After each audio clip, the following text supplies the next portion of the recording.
Disclaimer: the information and education material contained herein is meant to promote the general understanding and dialogue of GAN's processing. Such information is not meant or intended to serve as a substitute for a healthcare professional's clinical training, experience, or judgment. For patients and individuals, such information is not to be a substitute for professional medical, therapeutic, or healthcare advice or counseling. For medical issues or concerns, including decisions about medications and other treatments, readers, viewers, listeners should always consult their physician or, in serious cases, seek immediate assistance from emergency personnel. Prescription information, procedures, and use of medical devices information should be undertaken only by properly trained and certified medical personnel. We specifically disclaim any warranties, express or implied, including implied warranties of merchantability or fitness for a particular purpose. Such information is provided, as is, and is believed to be accurate at the time of its publishing, but it is the viewer's job to evaluate the accuracy of any information found in this presentation. Every case presented is of their own experience, applied by themselves for themselves, and it applies to their case only. Every person experiencing health problems should seek professional medical advice and consult their course of treatment with a doctor. The processes of plasma balancing described herein are a natural process which supports the body but does not replace medical advice or therapies one is already subject to.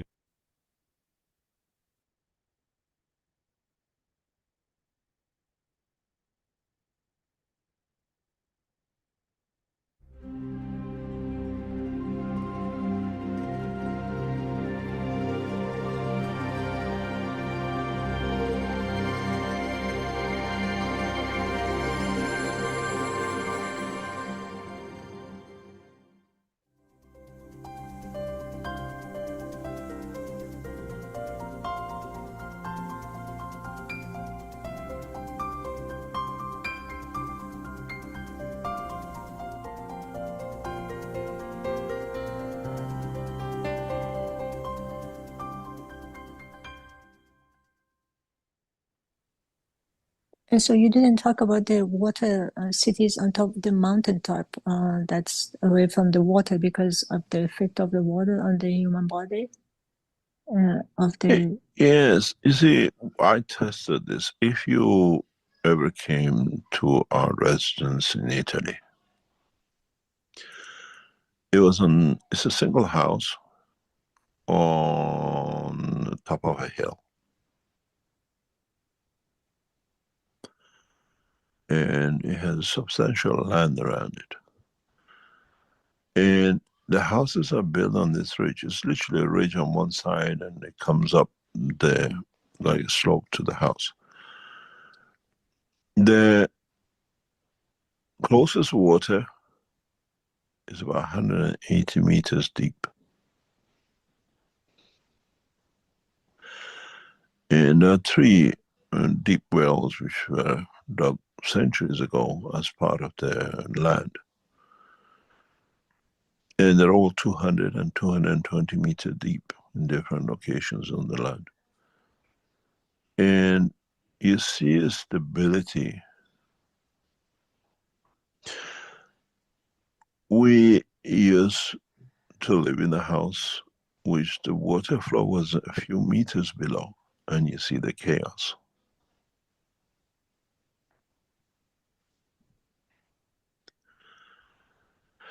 You can change the motion of it. A lot of buildings are covered by this when it was built. As I said, you have a disturbed child in bed. You have 2 choices. You can go for the dimension of physicality or bring peace to the soul, which gives peace to the dimension. If you go dimension of physicality, make a copper wire in an infinity loop and put under the bed or on the pillow where there is no metal matrices interact. And then you find change in position. But the modern version of it is put a couple of GANs under the bed. The infinity loops of the Keshe from the butterflies. You see the change, how the sleep pattern changes, because you interfere with the fields which comes from the earth side. And then you understand why we behave different in different seasons, in different positions every few centuries, and you see the violence increases. Then look at the position of the Earth, where it was when we see huge violences and everything else. Always in the same area of the universe or solar system. It affects us from above, and that affects us from the underneath. And it's a very simple, because it's like a blood flow. You change the blood flow, you go to deeper sleep, you change the blood flow, you awake, you change the heartbeat and the blood flow, you get different emotion. When you get excited, your blood runs fast, your heartbeat goes up. Is there any difference between you and what happens on this planet? The rivers are your veins, and the speed of flow depends how much rain is on the top, and what you created, more rains and more flow. This is the difference. This is what we have to understand. We just call it things. There is no difference in reality. But Mr. Keshe, I got confused here because you said knowledge was given to man 1,000 years ago, so they use it in churches, and the bell kind of got rid of the diseases, and then the Rockefeller and Illuminatis, they removed the bell. So the churches were a good thing or a bad thing? Depends if you're the church who abuse the children inside it, or you're there to heal the others outside. Okay. It all depends. It depends on the man inside. Okay. It all depends And then, on the man. okay, so when at certain point during your life, suddenly it could be you were sitting or mostly sitting, or it could be any position, but then when the heartbeat is held, but there is no breathing, what is happening in that situation? There's no breath. You're not taking any breath, but you can hear your heartbeat. So if you're not breathing, you're not intaking oxygen or nothing, but why your heart is beating? You know, some whales, the big ones, blue whale and the rest, they have 2 heartbeats a day. Sometimes. Do we need that rapid heartbeat when you see what body they move? It's just the way we bring things to ourselves according to the energy and the flow of the energy, which has a lot to do with emotion. So is it because of the same reason? Because the water changes with intention or words or sound. Is it for the same reason somebody who is constantly angry or agitated, after a while you see they have diseases because the water in the body constantly changing shape, and if they don't have the crystalline shape, they have the murky no shape, affects the body in some way. It's part of it, isn't it? It's like, but we control it. We control it. We are fully in charge of it. Have you ever seen when a mother sits at a table, or a mother is with 2 children, both call her a mother, but one is adopted, or one is from the husband's first marriage,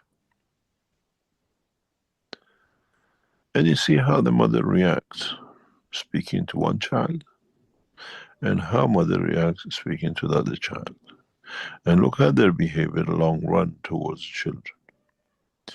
You understand exactly how man controls his emotion and the outcome of his physicality. The same word, the same blood. Even mothers with their own children. I sat on the table and I watched a woman many times with anger speaking to one, and with love and tenderness to the other. And the one with love and tenderness could never do wrong, and the other one was always wrong whatever he did.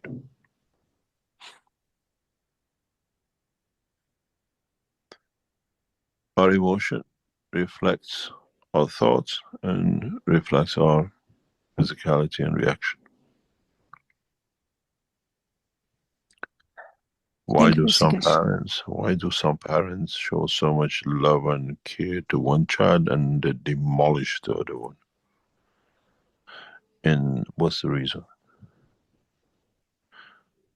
Isn't one imaging the misguided reflex of their lives, the one which they encourage is the one which matches that? Even the other one is perfect.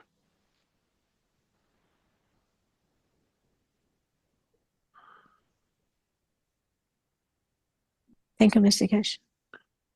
You're welcome.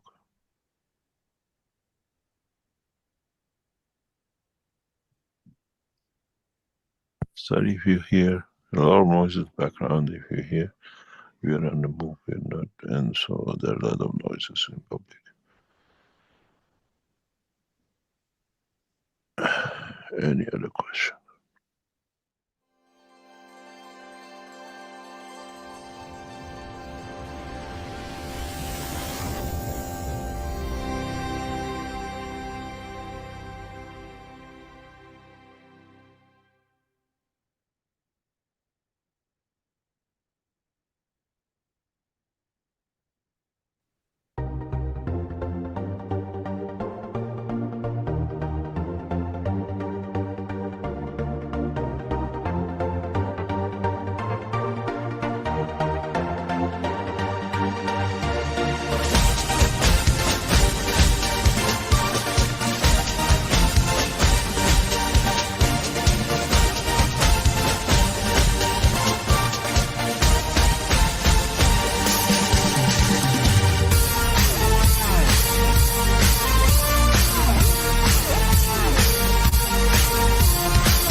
Hello, everyone, and welcome to the 580th Knowledge Seekers Workshop here on Thursday, March 6th, 2025. This is a broadcast of the Keshe Foundation Spaceship Institute Education Department and part of the Public Teachings in English. My name's Rick Crammond, and I'll be host once again in this weekly series of workshops that has been presented by Mehran Keshe. And once again, we have the pleasure of his presence here, and I believe he is ready to begin today's workshop. Hello, Mr. Keshe.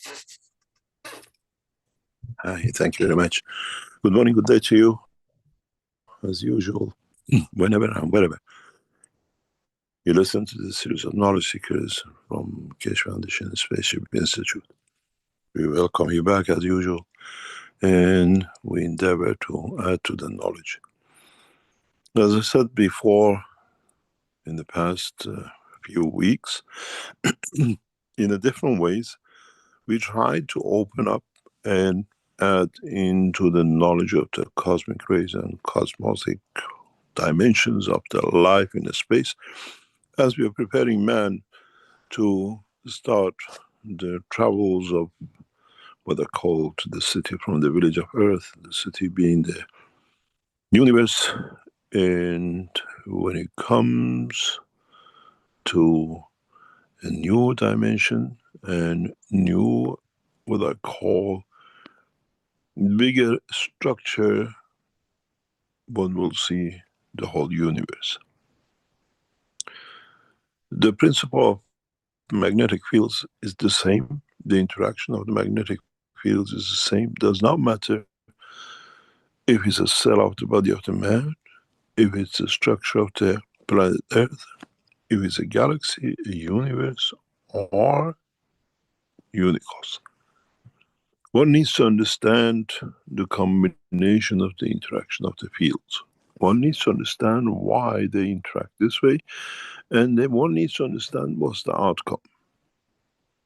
There is no effect if there is no interaction.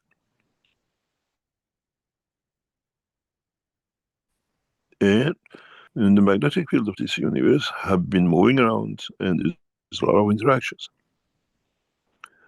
One of these interactions, for example, as we become passengers of the universe, as at this moment of time on planet Earth, we listen to it, is a cosmic noise.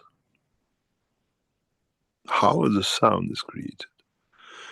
As is in the book number 2, how is the light of darkness, which still allows us to see through it, is created. What translucency means to us as a man with eyes, and those creatures of the universe who have no vision, but they still see the universe like the animals on this planet. We call it with the sonic sounds.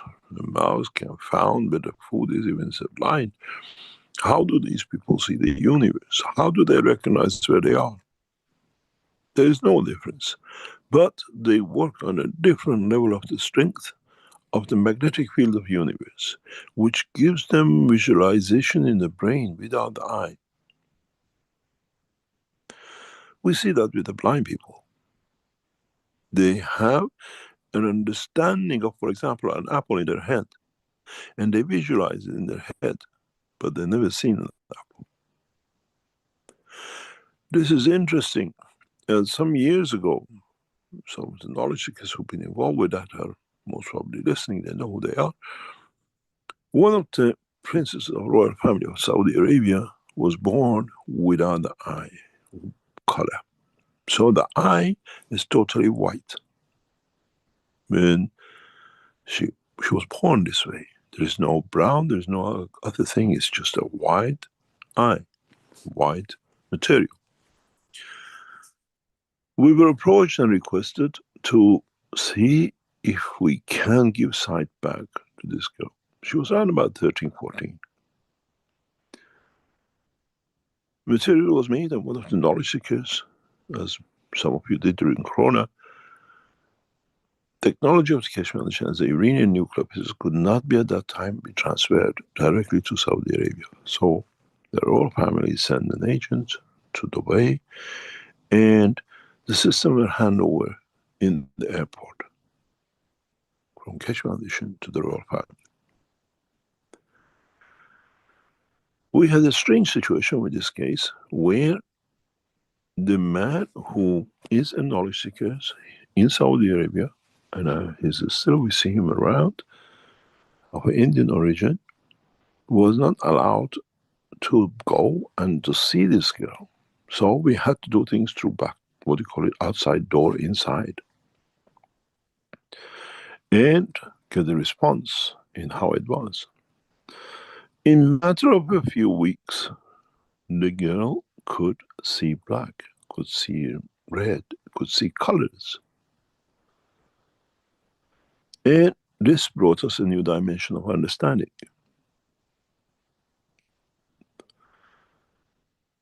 How we imagine, we see when we don't have an eye. But how does this happen?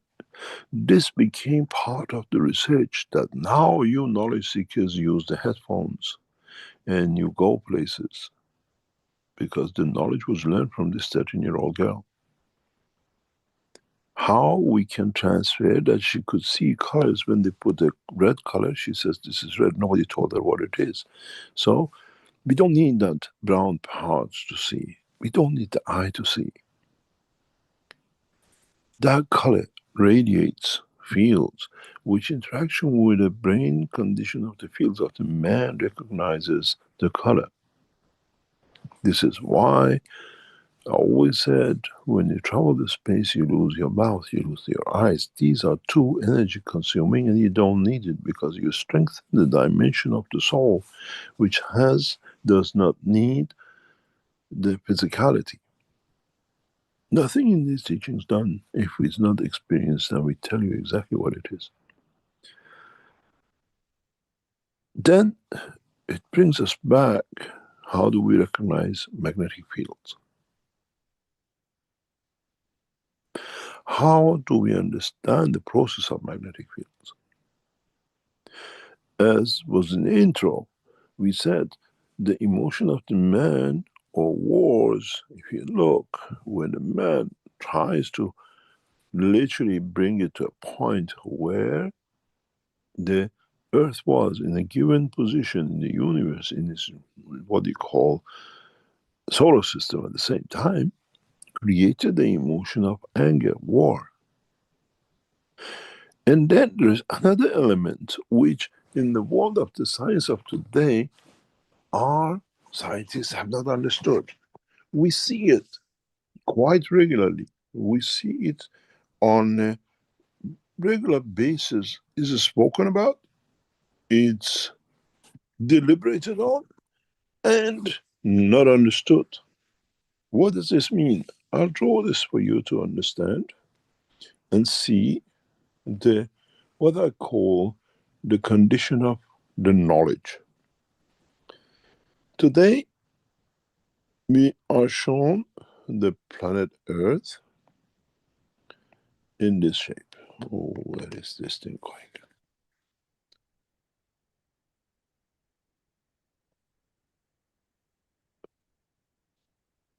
They tell us the man of knowledge of space, the man of the knowledge of physics, they tell us the Earth is round.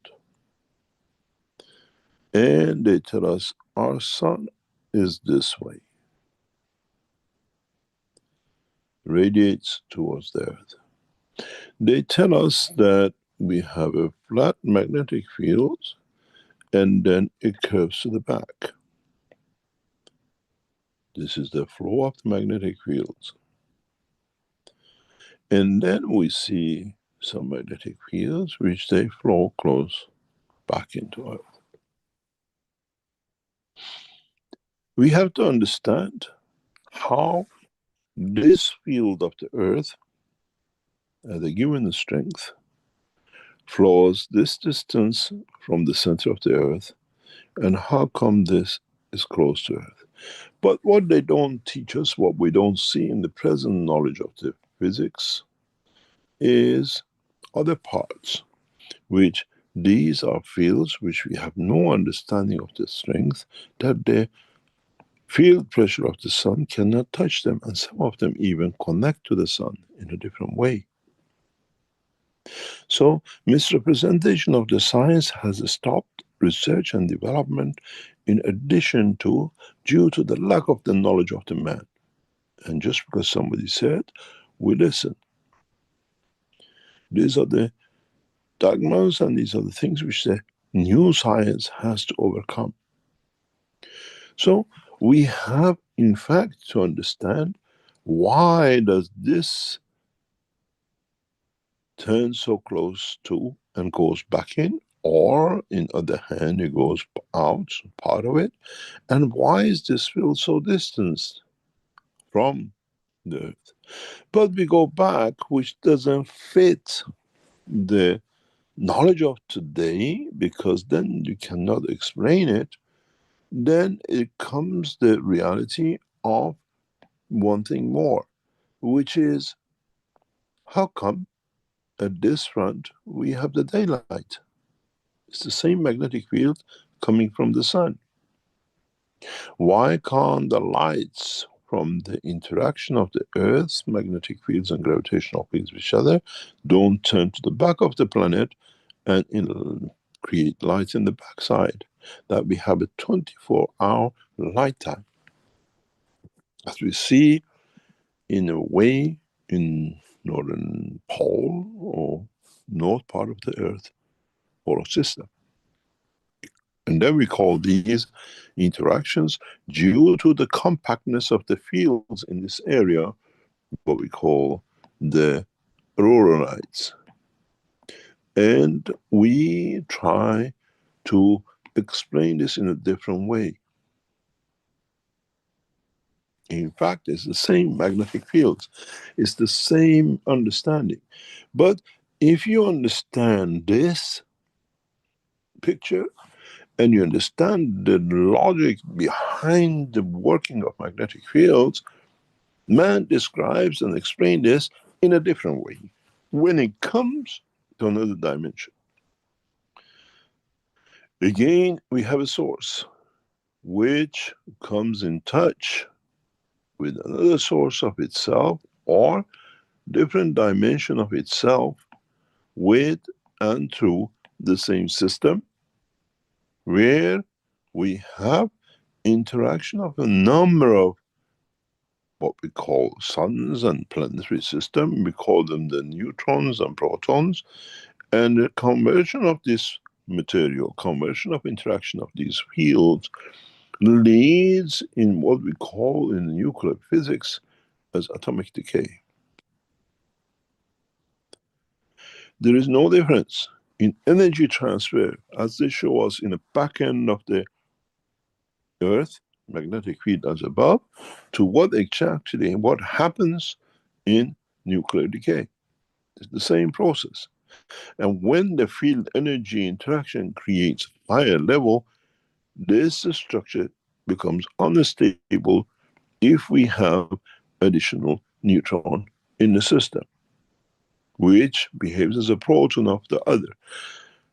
In the world of nuclear physics, what is not even understood is that we just call them neutrons. You have so many neutrons in the center of the an atom. But in fact, every neutron has its own magnetic field strength. One has the magnetic field of the Jupiter, one has the magnetic field of the Earth, and one has the magnetic field of the, let's say, Saturn. And whichever interacts and delivers energy to the other creates a condition of pushing away, what we call nuclear decay. But what is important, and in the future man will understand, is this interaction and the structure of what we call magnetic field of the planetary system and the Earth creates interaction of the fields, which these fields, what we see as light, part of it, creates a friction between two magnetic fields that we have not understood, and we need to understand to be able to travel the span of the universe. In the nuclear decay, we see it as the departure or separation, and then which leads to the split of an atom. We call it a nuclear, and it can be measured half-life of so much, we call it, because each neutron in the structure of creating certain atom always has the same structure field strength neutrons. Half-life of the lighter elements is not as fast as, most probably, in some of the isotope forms as the others. If you understand this process, if you understand this part of the what we call physiology of the space, we come up with something very interesting, which I'm sure a lot of physicists will give their right hand to understand. But it's never been discussed. It's never been brought up. It's not brought up because the question has never been put, and man never thought about answering this question because it's beyond it.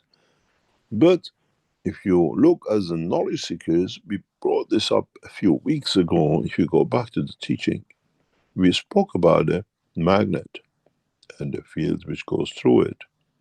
And we spoke about planetary system, which we have been told the fields comes in from the north, I think goes south, and some fields come from south and they go to the north.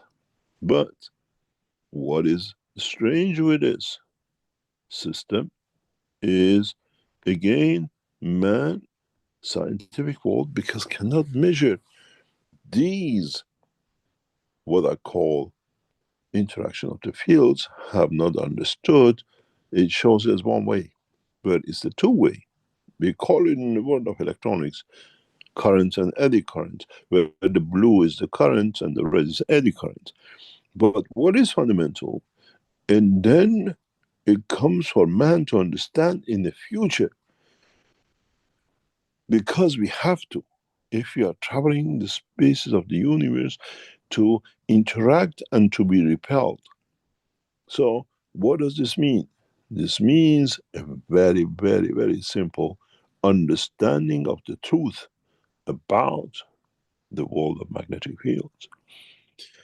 In the picture before, if I go back to, we showed the interaction of the fields of the universal magnetic fields with the interaction with the earth creates a light. And this light we see as visual. And some of these lights are reflected back out. But if we go back to this opens up a new Pandora box of knowledge. And this is where most of the cosmic rays, noises, and translucent lights in the universe are created. Where the rubbing of gravitational and magnetic field of one field strength creates noise and creates light.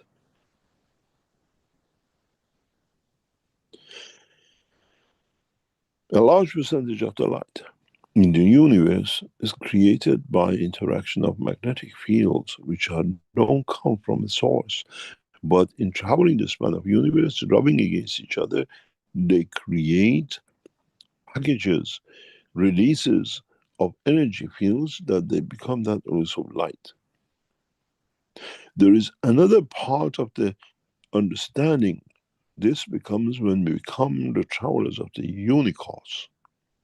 But in the same process, in the same understanding, we come to another point which is interesting for the man, and that is understanding of the totality of the process of the creation.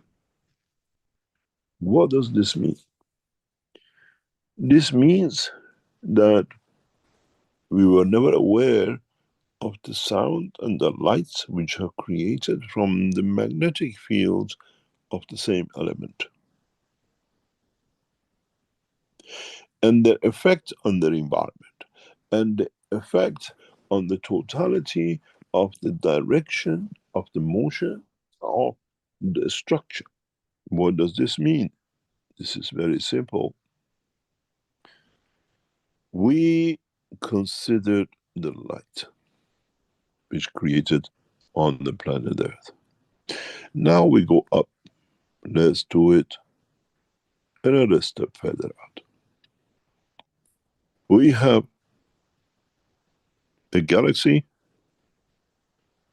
with so many hundreds of billions of stars and solar system within it, with its own magnetic field. And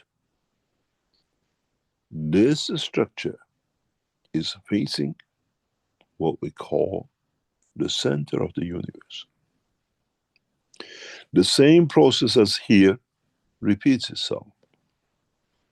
We see the interaction of the fields of the center line of universe, which we call it the black hole of this, which I, in the first paper I wrote about the creation of black holes, explain this, comes to this point, where the energy fields of the universe, the energy fields of what we call this black hole, in interaction with the fields of the what we call galaxy, it creates a light.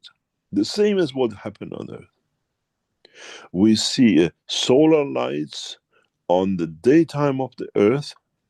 We see universal light on the surface of the galaxy, which is facing a stronger field from the center, because the other galaxies around are in the same position. So when we become wise through the knowledge of the creation, and we become traveler of the universe and manage to cross the solar system and manage to cross the galaxy, we will see the same light. This light is so important. On Earth, if you are on the north hemisphere, due to the angle of the rotation of the Earth, you get lost in the woods. You have no understanding of dimension of the where you are. Where is the north? Where is the south? Where is your east? What do you do? One of the first things they teach you in the world of survival is look at the trees. And you see where the branches go to. You pick up 5 trees, and the combination of the angle of the direction of the branches will show you where the south is, because our fields come in that way because of the twist and the tilt. So if you understand this and translate it to other knowledge, when you reach outside the what you call solar system, you look to see how our solar system, which side is brighter. That gives you the direction towards the center of the galaxy.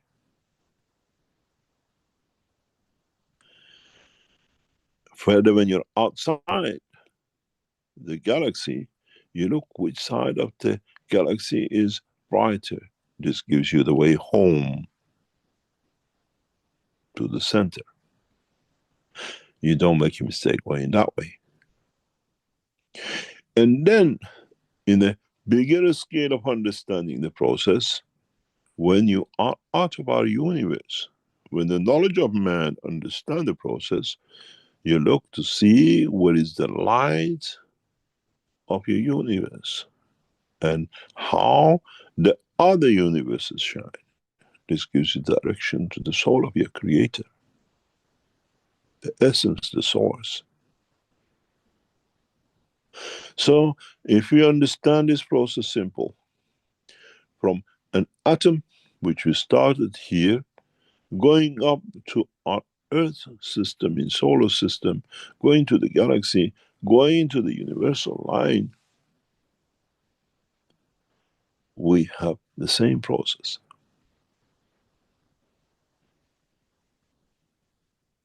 Then, if you understood this part of creation of the magnetic fields from the interaction of the 2 similar fields or similar strength fields, you know if your field is in a matter condition, or if you go to this, you know the field, the strength is to the universe and the creator.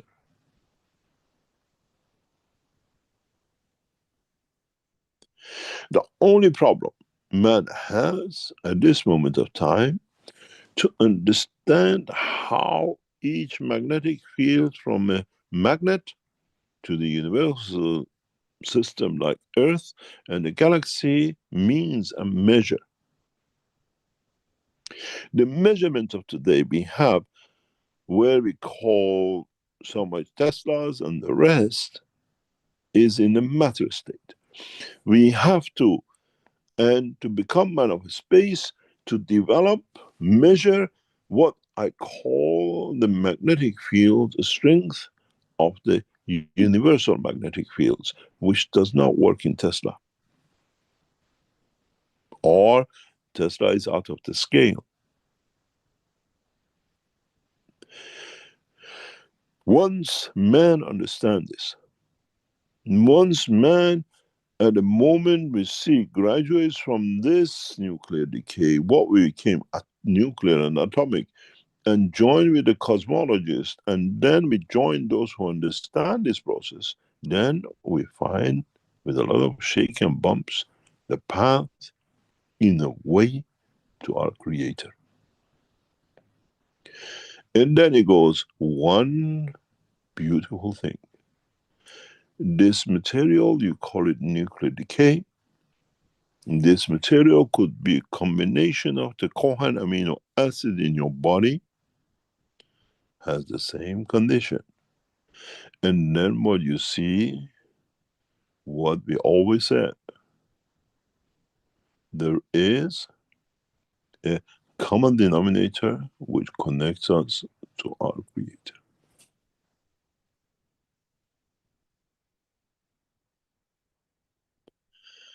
And it has a measurement,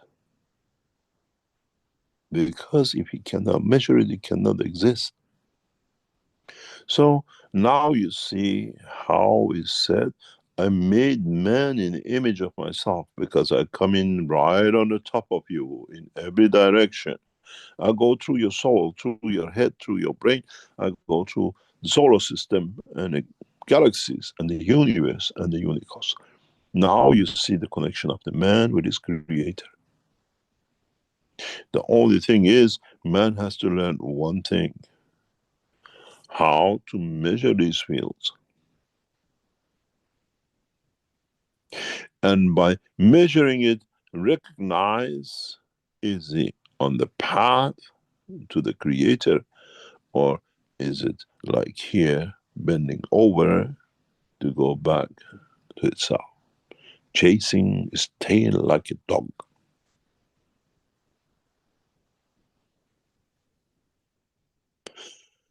This is why, as we see the progress of the peace, the funding and the knowledge and the money and everything else will go into this technology of a space very soon, where man stops fighting. And the finances of wars will become the finances of the path to the Creator. Research and development on this scale will bring man to the point of maturity. We stop the wars of religion. And now we see governments who are holding hand to each other to spend the resources of humanity for expansion of peace. And this is the time when we come in to give it a hand. They provide a peace facility, we provide the knowledge. And we show how to develop systems to be able to measure, maybe in a short time, by accident, or by deliberate acts of the teachers, we will find the path to the Creator. That is not anymore in the holy books, but it's in the holy soul of the man. But one thing men have to understand, in depth and without failure, to recognize the strength of the field, which line goes back to the tail of the dog, and which line leads man to his Creator.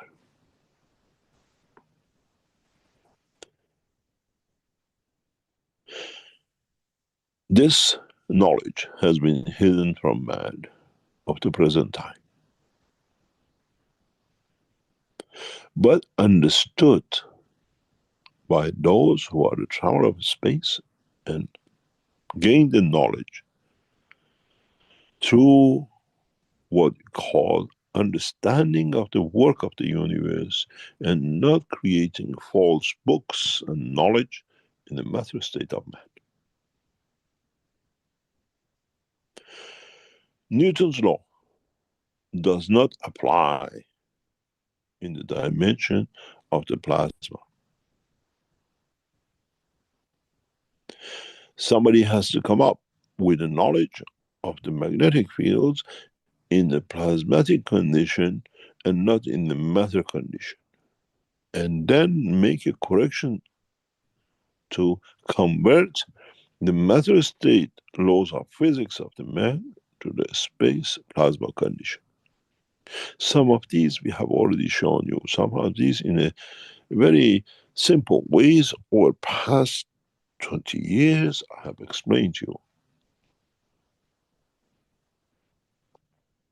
I keep on saying the factor of the energy of the plasma is maybe 60%, 50%, maybe 80% of its matter state. These are all part of the teaching to bring it to this point. But recognizing the line of life to your creator cannot be measured with the tools of present time. Because it has to be felt by the soul of the man. That's your scale.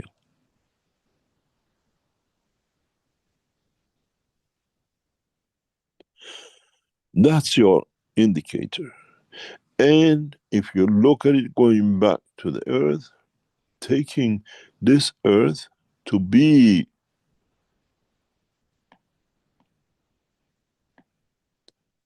the soul of the man,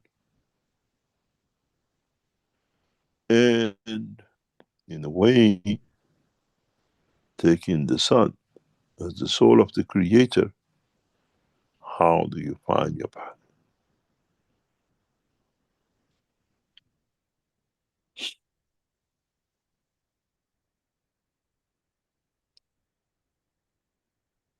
Different strength of the field of creator creates different lights.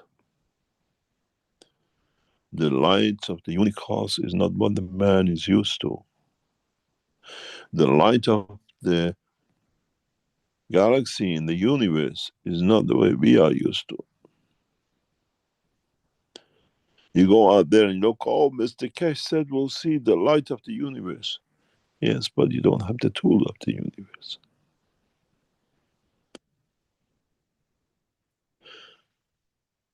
The same goes with this, with the soul of the man. But you have to understand that, as I said many times, if I can get these two together, you still receive some of the field of the universe to the soul of the man. And it enlightens you. And in so many ways, when you're asleep, you call it a dream. In some parts, maybe you have reached a level of understanding in the level of the soul of the man, you will see this light and you become aware of the existence of your creator. Where there is no light as you are used to, but it's the emotion, it's the feeling that you have come across, you have seen, and you've been with the soul, or have found the line to its source.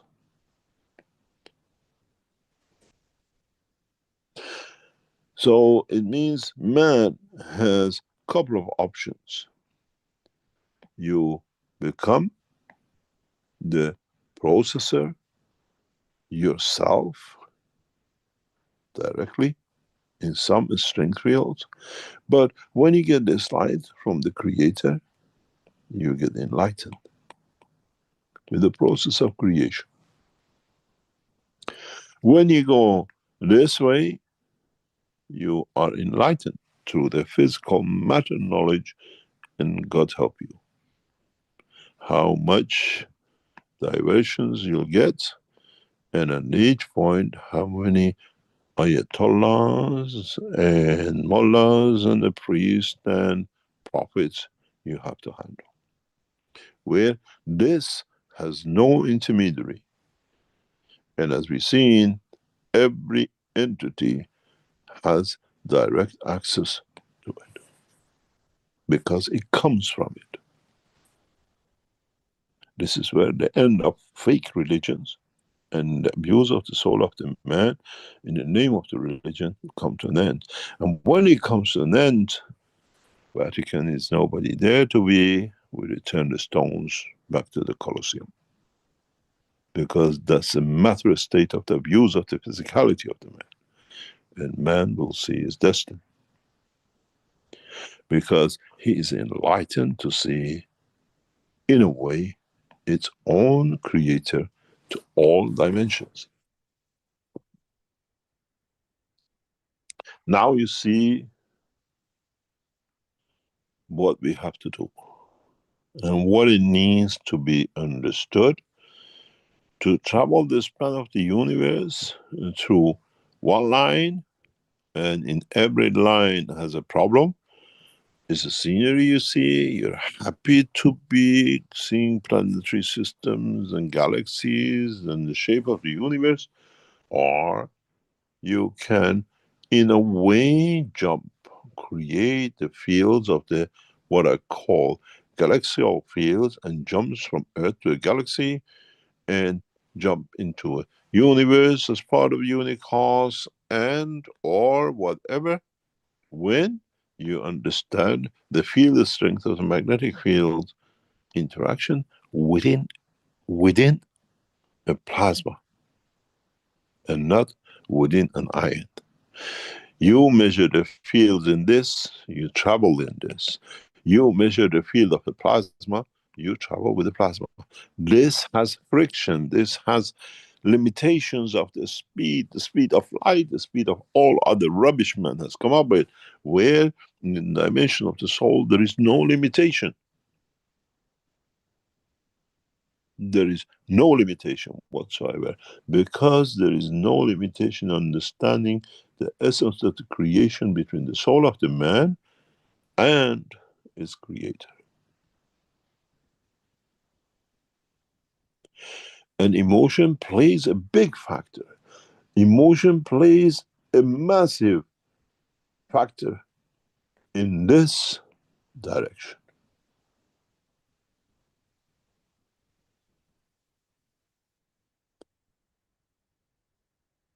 Because it's the path to the creator. Because maybe for the first time you might understand, even the creator has emotion.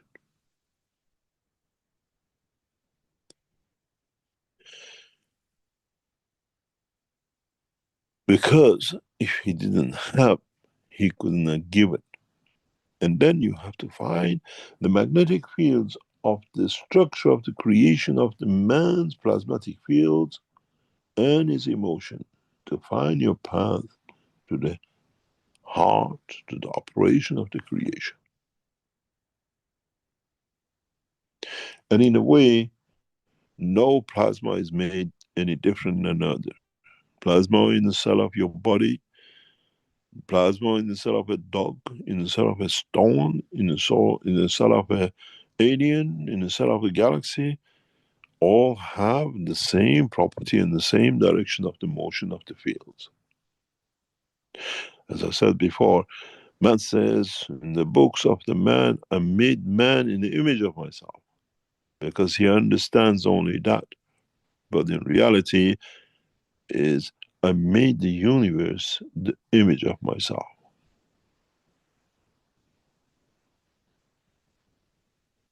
And to have my image, and if I show my image in the emotion of the man, so I have to have an emotion.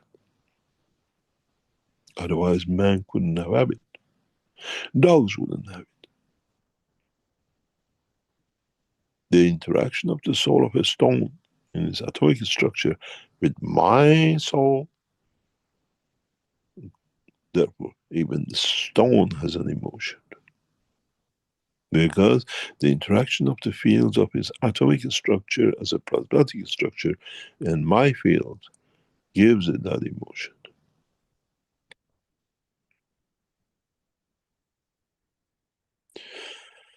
In the coming time, as we expand on this in a much more detailed analysis and development, now you start gradually understanding the work of the universe. And the reason I brought this subject up today to show the path of you directly to your creator is to stop from now on the gameplay of religious and religious leaders and all the mayhem they have created. Because man has started to kick away the wars and concentrating on peace, concentrating on development of the nations to one nation. And now is the time when the tool is needed to be given that group of people to push with a new technology, with a new understanding that allows the diversion of the man's attention from wars to peace, to walking away from it, that allows man to open the doors of the universe to itself. You can shout and howl as much as you like, we want peace, but if you do not deliver a new structure, the problem of the man will go back to its older structure. A new path, a new understanding has to be shown to the man, that man chooses this path and finds a way to his creator, finds a way to a new knowledge, that he forgets about the war. And we are there to support this evolution through the structure we set up years ago, and to the structure we'll set up to come to give the hand to those who start this process. And many of you understand how this process has started in past couple of months. If we don't give this tool to the world leaders, they will not be able to deliver, to get rid of all the dogmas in science, technology, and the name of the religions, to be washed out, to be able to move. In a way, 2025 is the time of the destiny for what was promised as a promised day, where man reaches a point that there will be no war. As I said, we finished with the border imaginary line wars. Now we finish with the religious wars in 2025. And then we have to give that knowledge, this knowledge on the table, to the world leaders, to the man of knowledge, to not just to spend to make war tools to have peace one day in the future, that we don't make any war tools. We see the direction and we spend our time, science, technology, in the direction of understanding the totality, find the path for the soul of the man who's created. This is the reason we are here. Not only us, is you as knowledge seekers, as collectively the dimension of knowledge has to be spread very rapidly. We are doing our work, it's your work to do. Do not be ashamed, do not be frightened of what they say, because the shame is on those who try to block, because of the way they've been blocked by the knowledge, by those who abuse them. This is what primarily in a coming time most of the teaching will concentrate. Understanding of the interaction of the fields of the plasma, measurement of these fields, creation of these fields, and conformation and transition of these fields to matter state or the other. One of the misguided words or problems of the man is this part, which we started with. What does this mean? This means very simple. You have the earth. You have the magnetic fields of the earth, which are plasmatic fields.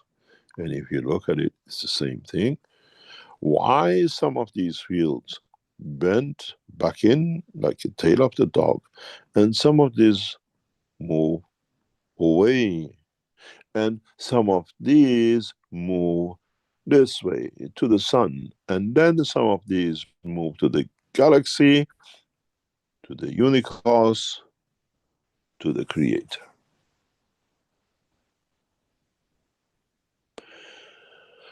Would the knowledge of the man become so extensive that can measure and understand the reasons of everything going through the same come up in different, what I call spaghetti of field strength. And one of the first things he has to answer, which has caused a problem by idiotic knowledge of Einstein, which has caused more problem for all of us in understanding the science than anything else, is they have told us, they have taught us that magnetic fields or light travels in a straight line and it cannot bend. If the magnetic field of the light cannot bend, how come the magnetic field in other pictures and diagrams they show us goes back or bends to the back? There is no difference. If you cannot bend one magnetic field, you cannot bend any magnetic field. Call it the light, call it the sound, call it whatever you like. Universal laws applies to everything. Then it comes to understand how we get diverted. How do we go from the one process in a way to another with diversions? Or how can we maintain and in a way see the resources of the man directly?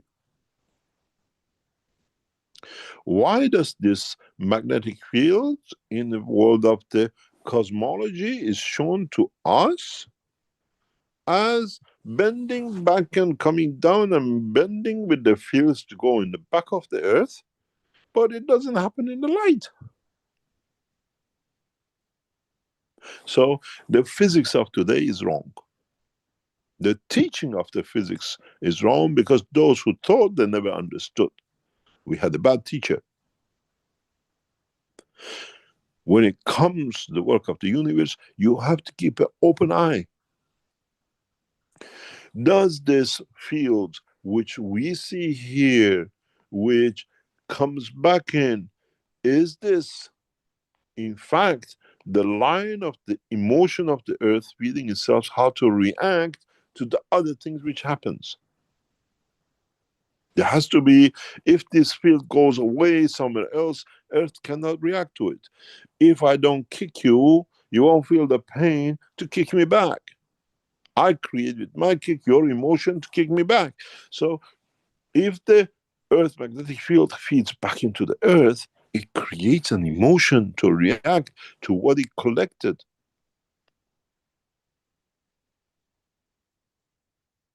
Isn't this part of the seasonal changes and emotion? Man changes, feels, because now we move away from the source a little bit and back in forward again a little bit. So we have to find the magnetic fields, the emotion of the planet, the way we have with ourselves.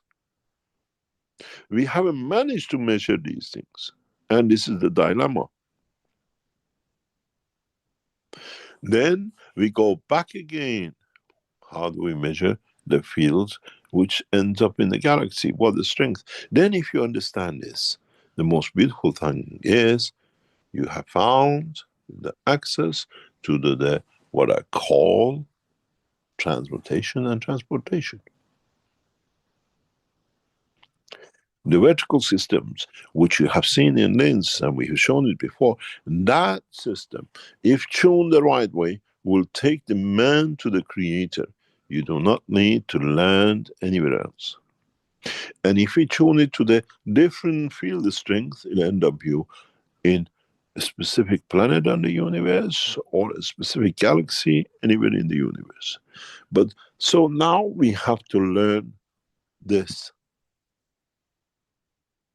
How to measure plasmatic magnetic fields, not the fake plasmatic magnetic fields which we have now in CERNs, and the other governments are trying to create fusion. We've seen the French going 1000 seconds, the other one 1020 seconds. We know better because they haven't understood. They're trying to mix a matter magnetic field with the plasmatic magnetic fields, and they're in this dilemma. If the world of the science in the fusion understands is of putting magnets and putting current in it, put gases in it and direct it, you need 1 millivolt. And you get the same results because you open the plasma of the, what I call, matter state. And then in energy level, you always do. This is one of the reasons, if you understand this, I always said, fusion, the true fusion, is a dream which never come true. Because the tokamaks, the CERN, the French system, the Chinese system, creates magnets and it creates electric power to handle a plasma. This is the problem you have as knowledge seekers, exactly the same as CERN, transmutation.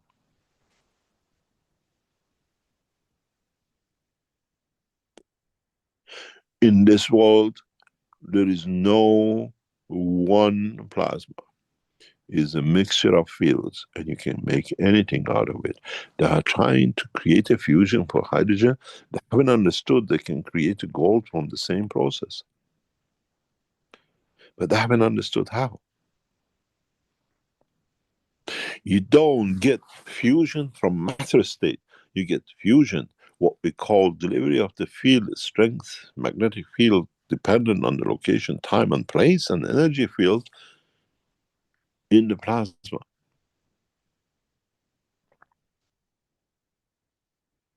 And once our scientists understand, goes the same as what you've done as knowledge seekers. But unfortunately, with regret, our scientists have not managed to get to your point. You get the copper, you take it to its energy, and you take its energy back to feed yourself. And then you take this energy, bring it back in energy level, and make what you like.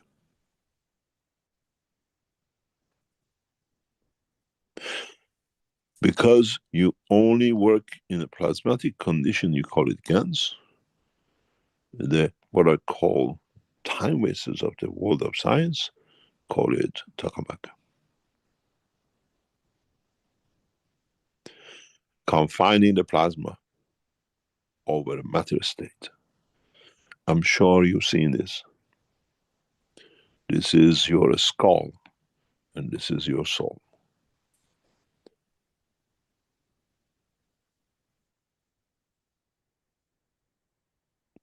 Matter state trying to create the condition of the plasma and control it. There's no difference. This is, maybe man learns from it. But once you're knowledge seekers, once we bring open the knowledge of the plasma interaction in dimension, conversion to matter, in coming weeks, in coming months into the public in a way, then you'll see no scientists will go to CERN. No scientists will spend so much money and so much heat. We have created billions of heats. How many of you have billions of heat in your rooms, in your labs, in your bedrooms, and your kitchens when you made the ganses? The only thing you haven't learned is how to manipulate it. How to bring different field strength together to be able to achieve what you want to achieve. And coincidentally and accidentally, if one of you manages to do this, you will see the creator and nobody else can replicate, so you become a liar.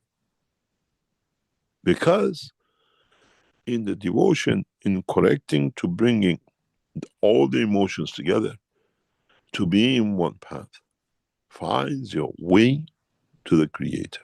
Because in that path, in that strength, all the fields of strength, in strength of gathering together, create the field, the strength of the creator with all his emotion. Muhammad bless his name, he says, if you read Quran, you'll find 99 names of the creator. And they're still looking for the 100th one. Because the 100th one is understanding the true meaning that the creator is the collection of all magnetic fields of all these names. Kindness is an emotion. Love is an emotion. But if you want If you understood the emotion of the man in 99, for you to reach your creator, you need 99 to the order of 99 to gather all the emotions of the creator to find this path.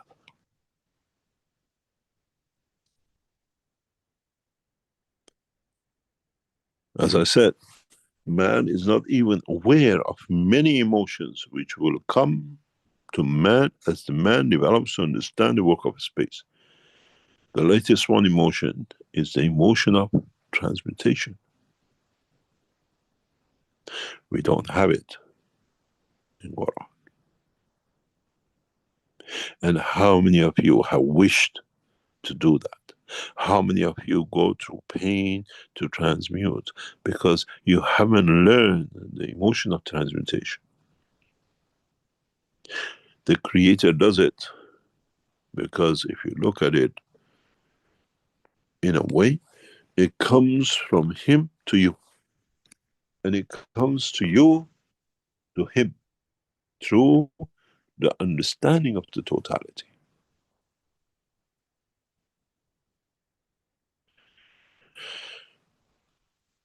The beautiful word of Italians,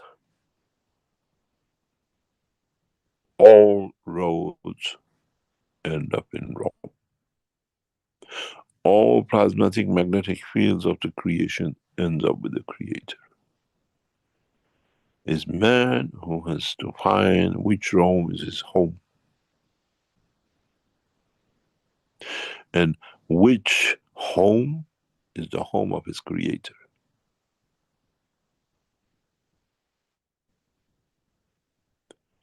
This is a science, not a religion. Is for you to understand the science of creation, to be able to achieve, to reach, to be able to find your own path to your creator.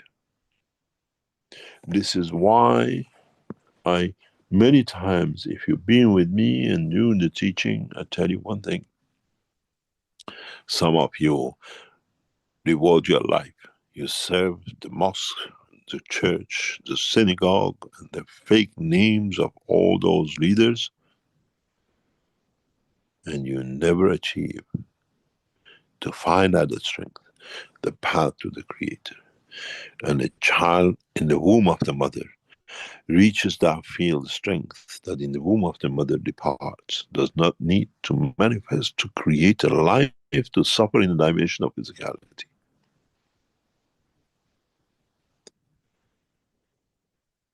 In that way, if you understand, if the collection of the fields of the emotion of the man comes to a point, man will reach to the field of strength, which changes the dimension of emotion and his field of strength of the physicality and the soul.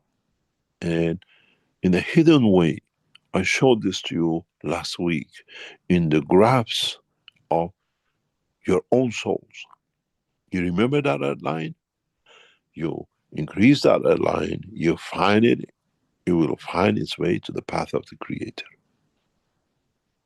Because it's emotion, and you've seen when that clicks, the physicality and the soul follow.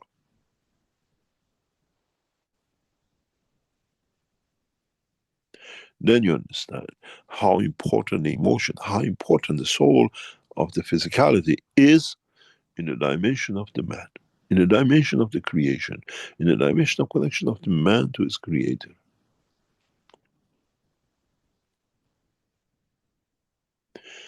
I made man in the image of myself because I connected myself as part of my fields, not only to the man as I radiate in all dimensions, to the all creatures of the universe.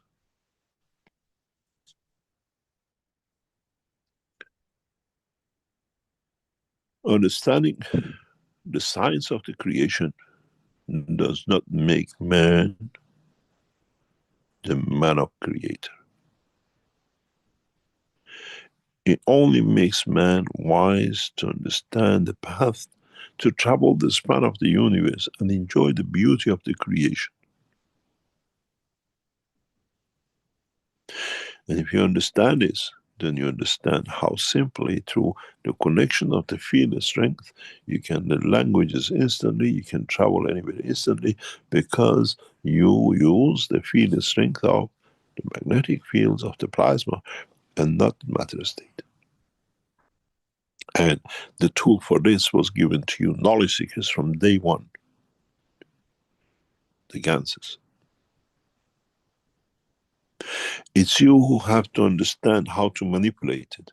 It's you who have to understand how to create it.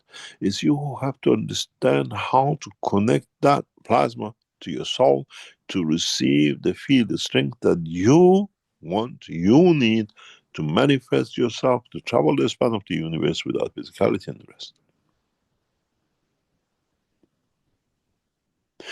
And then, if we even go deeper for you to understand, which I'll come to it later on in the teachings, is when we saw the fields coming in and the fields going out, and their interaction creating the light and the noise of that spectrum, then you learn something more.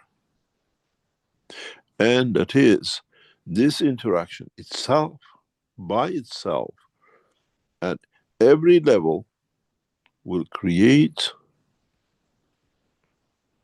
cosmic ray sounds and cosmic rays light. And this interaction of the fields is partially responsible for elusive light we see in the space. It's not created by interaction of the field of galaxies.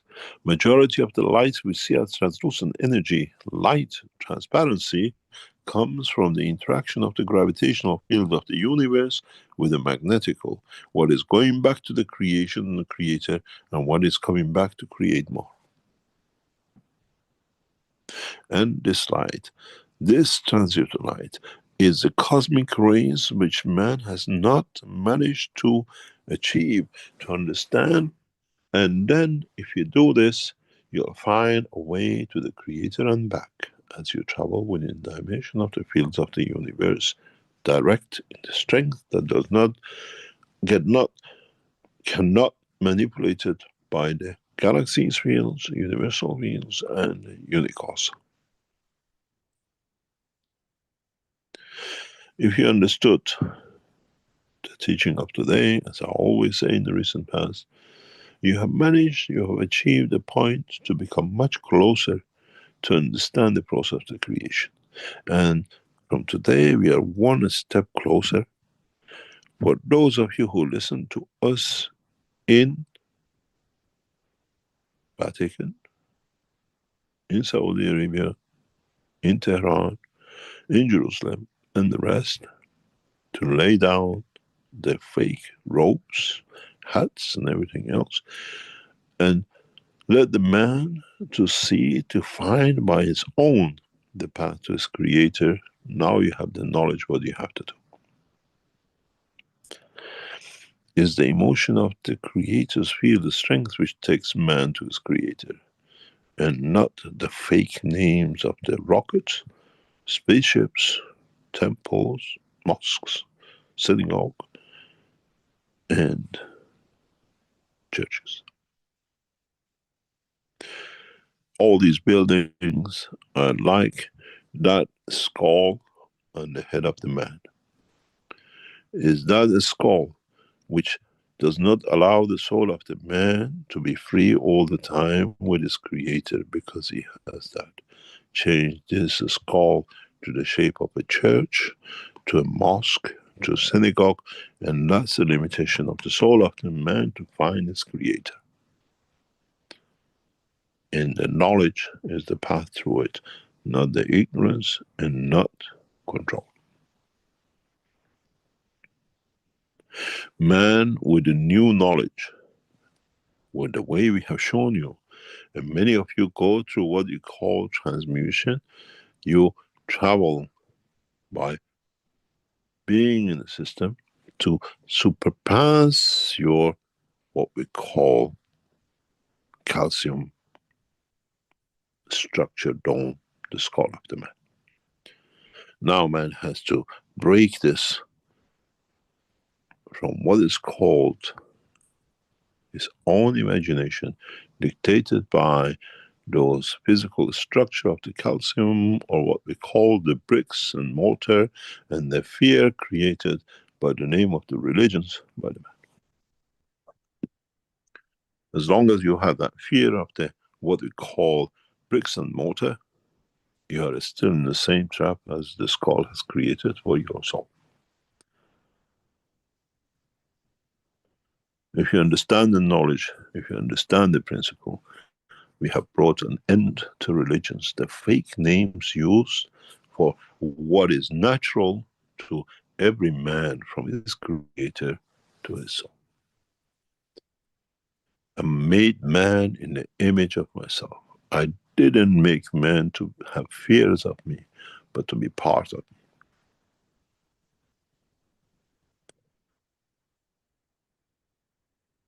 We go for a break, we come back, and we try to answer some of your questions.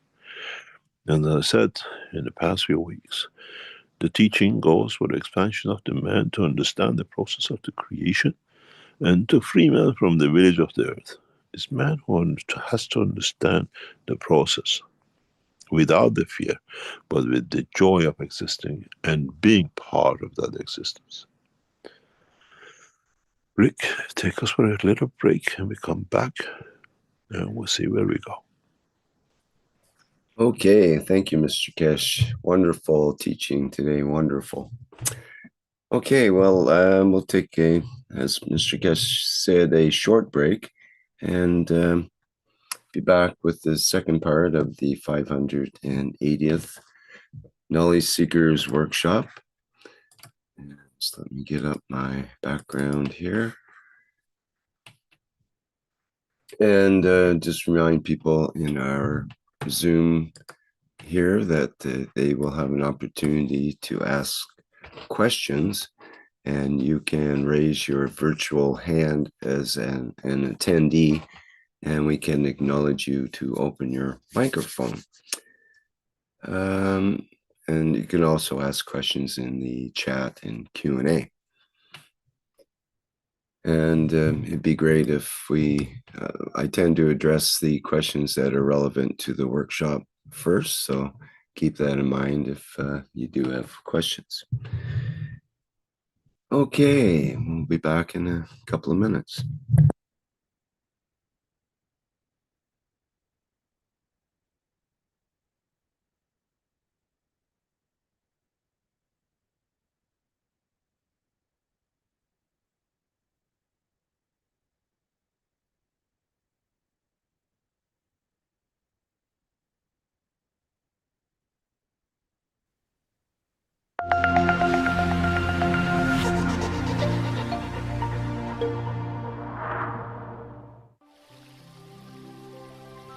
Water is the foundation of our life. It is part of every living creature. Pure water gives you the energy of nature. Now you can have this energy in your home. The Keshe Foundation Alkalizer and Energizer is designed for your daily well-being. It increases the pH of the water so your body can absorb more oxygen and stay in its natural condition during the day. Keshe Foundation Alkalizer and Energizer. Be pure like the water.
Okay, hello everyone. We're back at the 580th Knowledge Seekers Workshop and ready for the next part. And usually Mr. Keshe does have something to say before we begin the Q&A part. And I suspect today is no different. So please go ahead with any announcements or other further teachings you'd like to go forward with. Thank you very much. As usual, we're still trying to expand the knowledge and for more people to understand the process of the creation of this knowledge, which is important for us in so many ways, that we gradually open the knowledge in a different dimension. And hopefully, somewhere down the line, step by step, knowledge seekers will pick up this and expand it. There are a couple of announcements which I put at the end of the teaching of last week.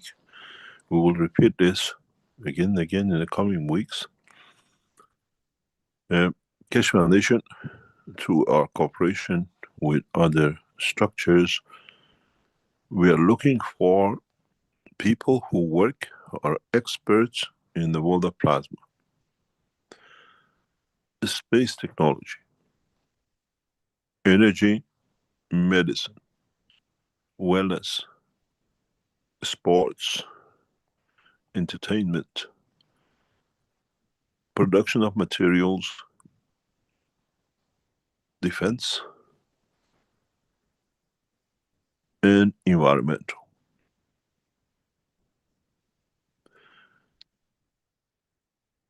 We want knowledge seekers who've been with us for long enough to understand the technology to become the teachers of the new structure of teaching,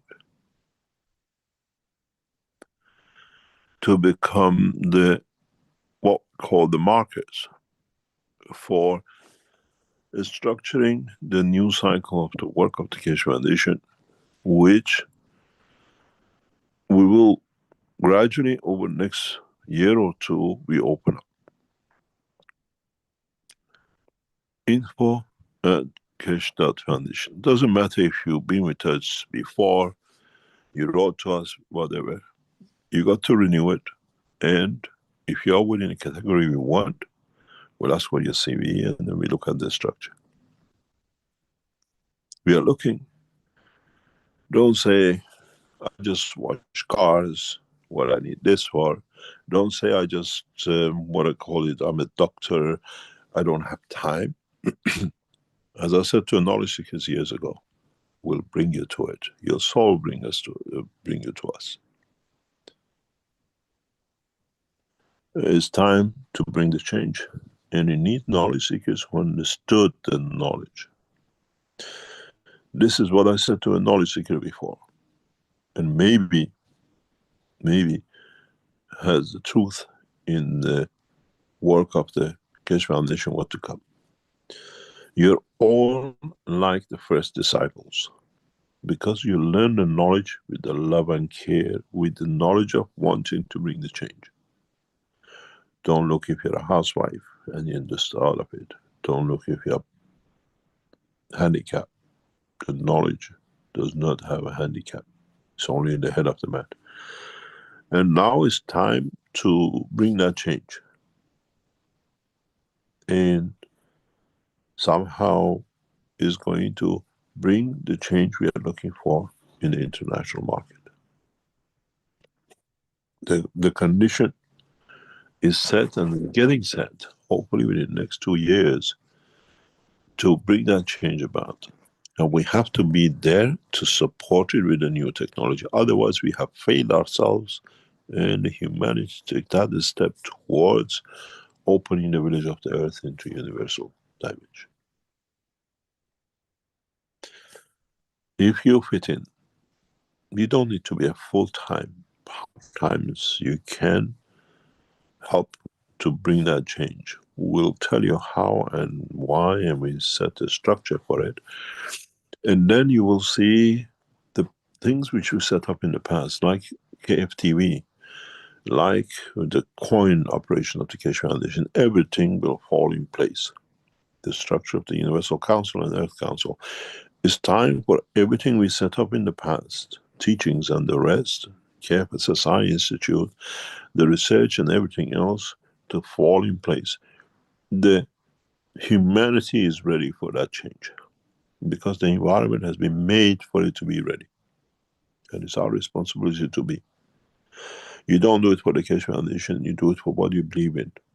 We are not another sect or religion or whatever to tell you we need this.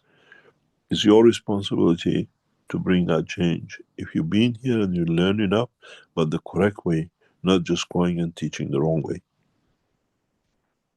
We see this, as I said, if you're an ex-nuclear, if you're an ex-space, ex-materials, you know how to set up factories, you know how to set up tests, and you know you're expert in writing research papers, in dispersing the knowledge, everything else is there for you to do.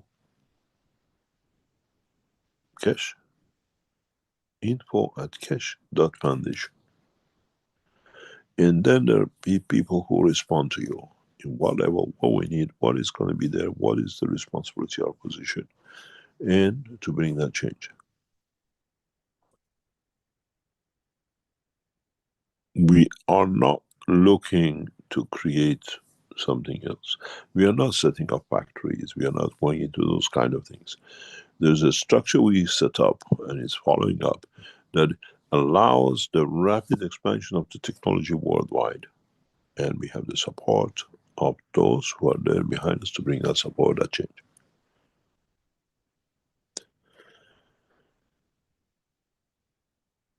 Putting this aside,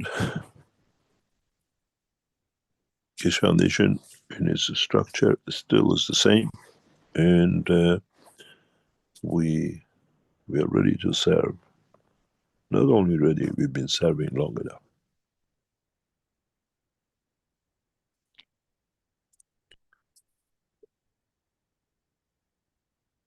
Rick, do you have any questions? Oh yes, before I forget, I just received a note from our people in the background. Keshe Foundation has produced a limited edition of what I call glasses, which carry the emotion of the time to come for 21st of March 2021. It's limited edition, very few of them will be available. As you understand, the structure of the Iranian New Year is the fish and the water, the creator and the word. Very limited numbers are available, and these are handcrafts individually, and will be for try to be able to reach you before 21st of March, which is the spring New Year. And if you go to the website of the Keshe Foundation, you can see them. They all carry the essence of the creation in a different way. The earth, the wind, and the fire, or what we call the earth, the water, the air. Are these the items that you're talking about? Okay. Yes, these are the ones they put out. Yes. It's under mini aquarium as the title for it, but there's many different shapes and sizes here of this cups and one of the features of the New Year is the fish. If you were in Sanya last year with us, happened to be the day after the end of the conference was the New Year, and the Chinese brought out the fish and everything and set up a beautiful table for the New Year. And this is what has been put by the knowledge seekers to show the beauty of the creation. Very, very limited edition because it has to be made individually according to what you order to be able to reach you by time or by spring. Any questions? And to be clear, they're not real fish, I presume, that are embedded in there. No, I don't think so. No. And if you see, a lot of them carry the symbol of the star formation. Many of them carry the three fishes. Very good. Okay. And I put the link in the chat so people can have a look at that if they wish. Okay. Before we enter into a Q&A, we've got a number of people in the Q&A lined up, and we don't have any hands up yet, but I encourage our attendees that you can raise your virtual hand, and then we can acknowledge you to open your microphone. Mr. Keshe, you were talking about the idea, you were just describing the skull and the calcium around the calcium encasement around the soul with the skull, and you mentioned this being able to escape that, but being trapped by the next level of the physicality of, say, a church or some other structure that's that also is entrapping the soul in a way. And you mentioned different religions and whatnot. Well, I just had a quick look at what our churches made out of, what percent calcium is in the mortars and bricks of church structures. And it turns out there's a very high percentage of calcium. It ranges somewhere between 10 and 26%, for example, in the Byzantine type churches, but also with general cement, it's between 30 and 60% for a lot of the cement type structures and various gargoyles and whatnot. And the mortar itself is between 50 and 80% calcium. So there's a very high percent calcium in those structures. And I thought, well, that's a very interesting coincidence. So you're hot on the trail there somehow in that relationship, I think. We look at it physically, perhaps. I am at this point, but maybe there's an interaction there, energy-wise, with the calcium. Can you comment on that a little more?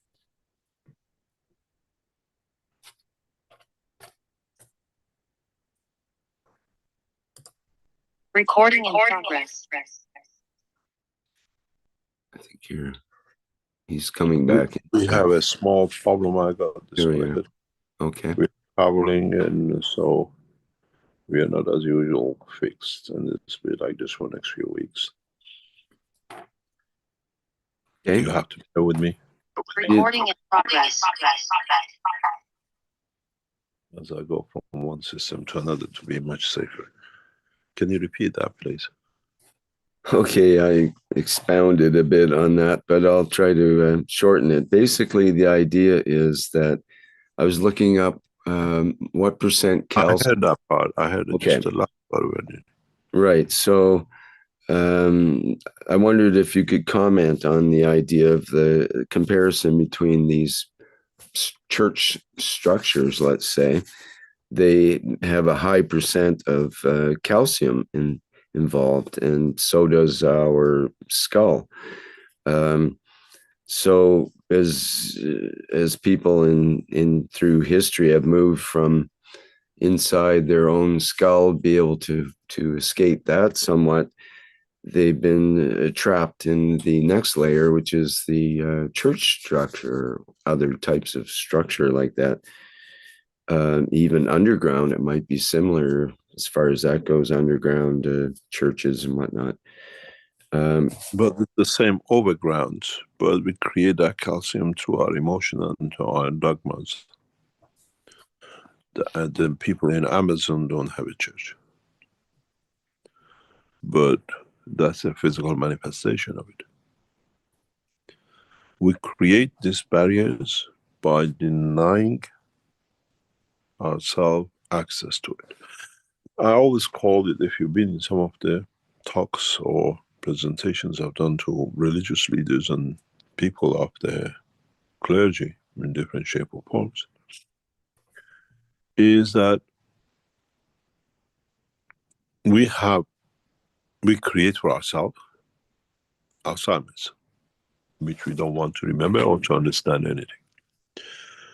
Man, due to the lack of its commitment to himself, has become asthmatic with respect to the Creator.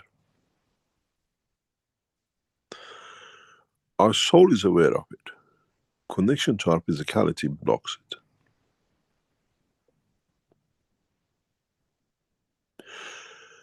We create a beautiful sensation with it that we give direct. It's you who has to understand what I call the process.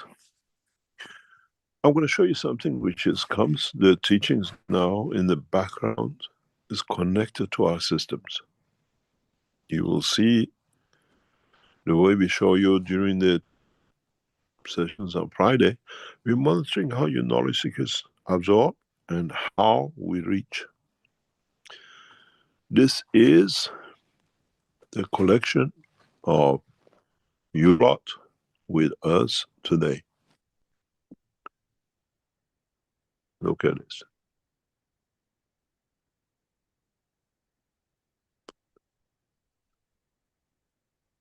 We, if you look at it on the soul side, how much you're all, you call it in English, resonance with the teaching. This is in the past few minutes.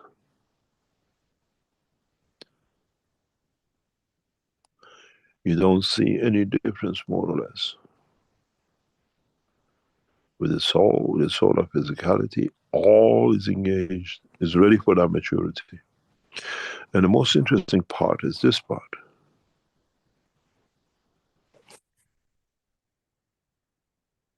If you look at it, this is the first time we see this.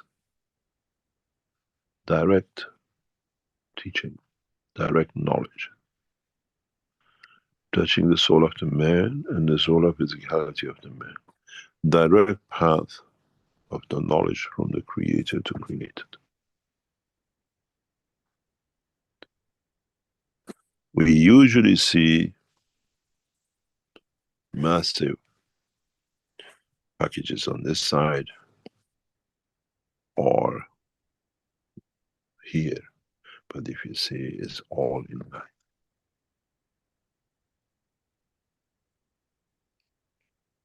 Man is ready for the change. Man is ready to bring that change, and as I said, when we teach, you hear us by voice as knowledge seekers. But the soul of the universe has us by the soul, and this is the evidence of it. This is what you as knowledge seekers have done in the past minutes of the teaching.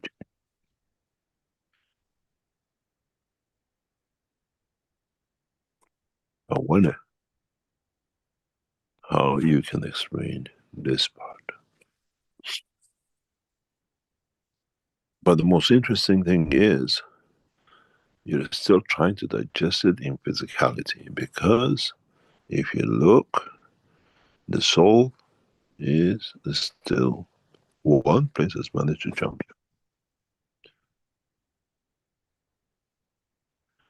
And as I said, if you look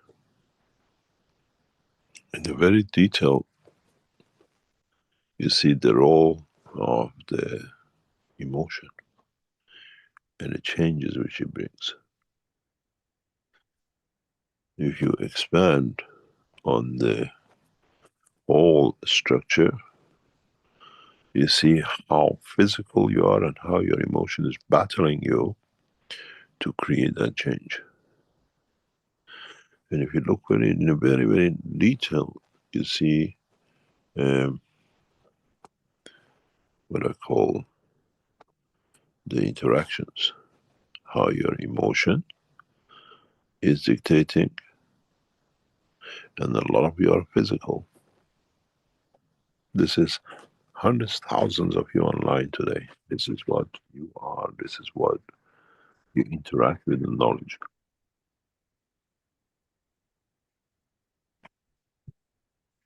And this is important for us because we have to understand you. You see it in another group.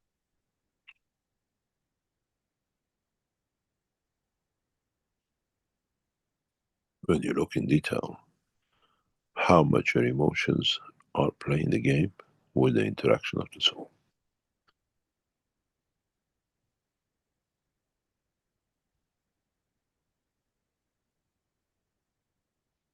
You have to understand. If we interpret and we bring the knowledge together, you see us collectively still the same. It's one line. We usually see, if you remember other pictures, we have all sorts of things. You're receiving knowledge directly from the source.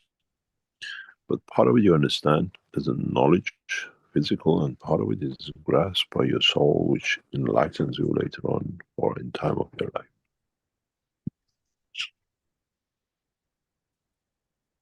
Now we, as I said, we monitor even the teaching times. How effective is our teaching? How much you lot are connected to bring that change.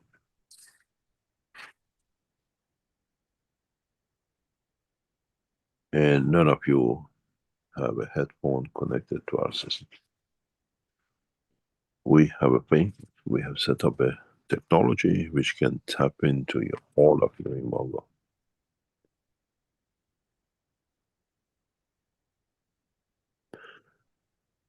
Man will understand this technology, this process in the coming time.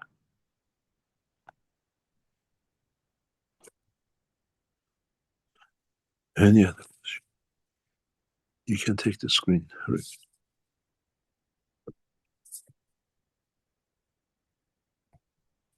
Okay, good. Thank you. Well, we can move into some of the questions here in the Q&A. Just see here.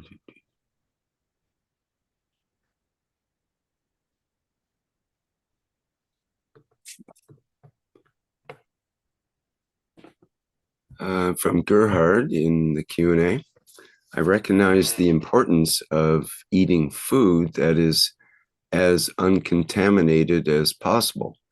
In the Nutris sessions from November to January, I did not learn to connect. What could we do to remove this barrier? The barrier comes, if a lot of us will try. We have one of our knowledge seekers here, a few of them, who stop eating after these sessions. But they feel the energy coming to them. They don't feel hungry. But they receive. It's not what we try to physically do. We have to understand the emotion of eating. And how contaminated our style of life physically has become that affects our emotion. I was talking to some knowledge seekers in the past few days. It's very interesting if you live in the West, and if you live in cities of the West, there is a fashion now, actually a fashion, and they make a lot of money out of it. We don't know if it's true or not. Everything is bio. The food you buy on the shelf, normal, they've been feeding us for past years, is $1. If you want bio, is $2. sometimes $3.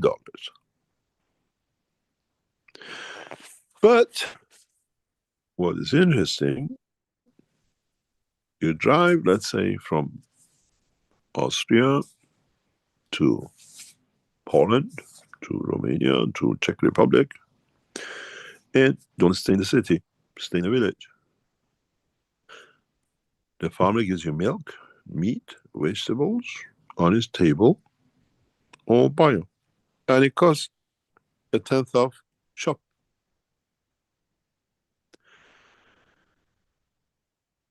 We are paying to get what the village people and in Africa get free 2 or 3 times more. And it's still contaminated with nano-materials. There is a law which I live by, and that is, if a fruit is not in the season, it's already chemically affected, because it takes time, it takes finances, money to hold or to regenerate the old to be new for you to eat out of season. Unless we have the greenhouses and we pay the prices for it. And this goes right across the life of the man. We are more contaminated nowadays in the West than the people in the villages. Those people can see to the dimension of expansion so much easier than us, because the chemicals are the same as that dome of calcium. We want to, but we can't do. And then on the other hand is the dimension of true essence of the emotion which we understand.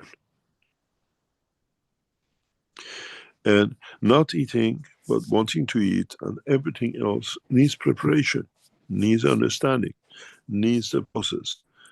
I fast 24 hours, 30 hours, 36 hours. But it didn't come as one goal. The first weeks are determination.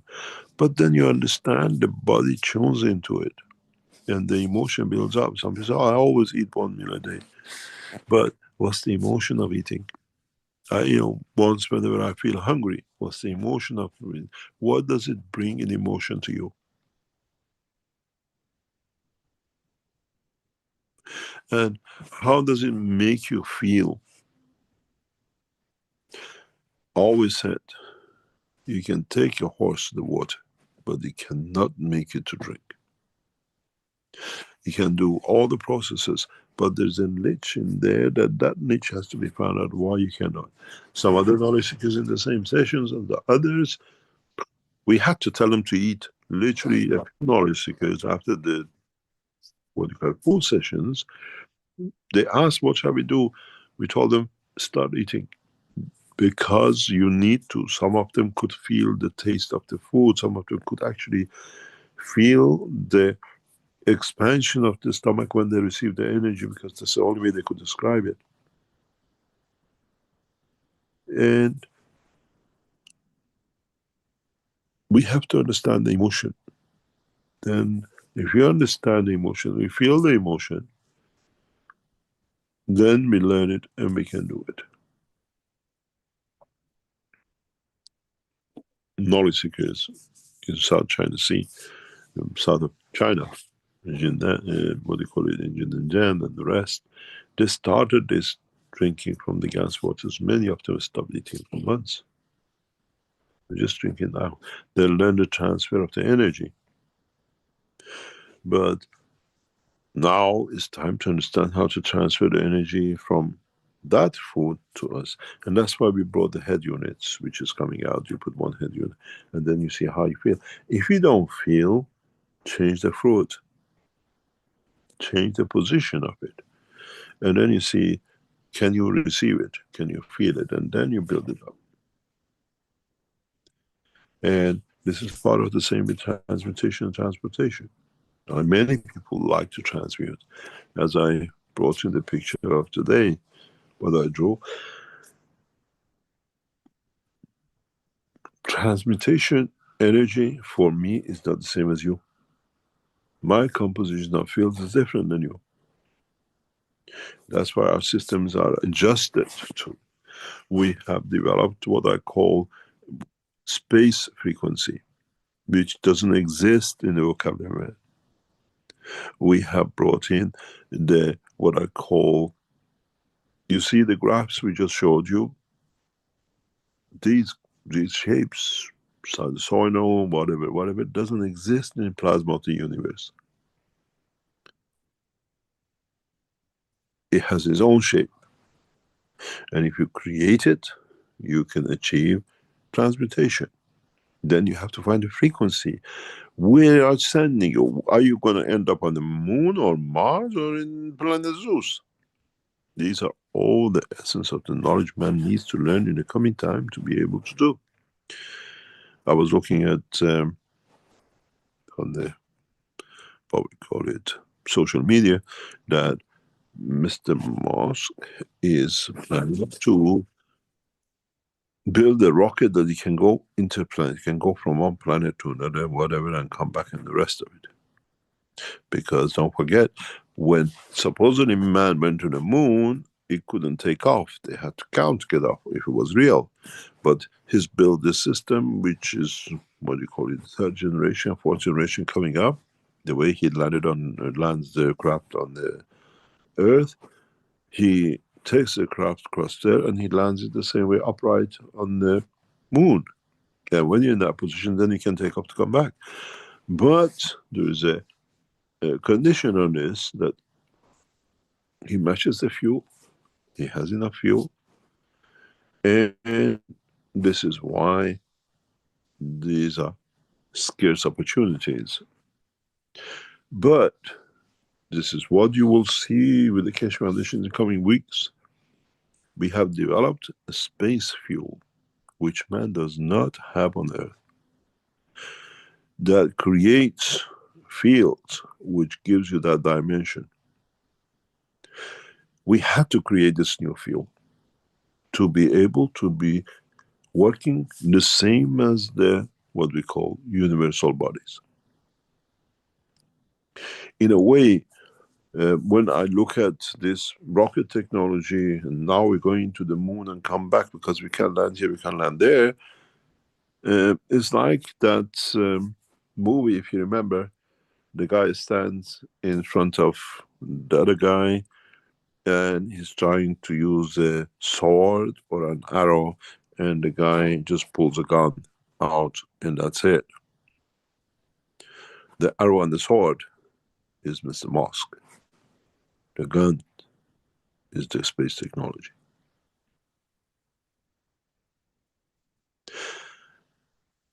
By next year, next couple of years, NASA, X, and Russian Space Agency, Chinese Space Agency, Iranian Space Agency will come to a halt.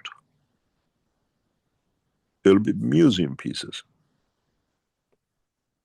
It's like, I explained to you before, years ago, British Telecom went for these telephones everywhere because a lot of people are making telephones. They're going to make money out of the telephones. Wherever you run around Europe, England, all the old red telephone boxes went out. It became just a little hood with a phone on it, very modern. 6 months later, nobody was using it because everybody was going to a mobile phone. And Mr. Musk is in that position of stuck to the Earth. You can go to Mars and back with a new space fuel because you match the work of the universe within seconds. And the guy is playing fire games of the Chinese.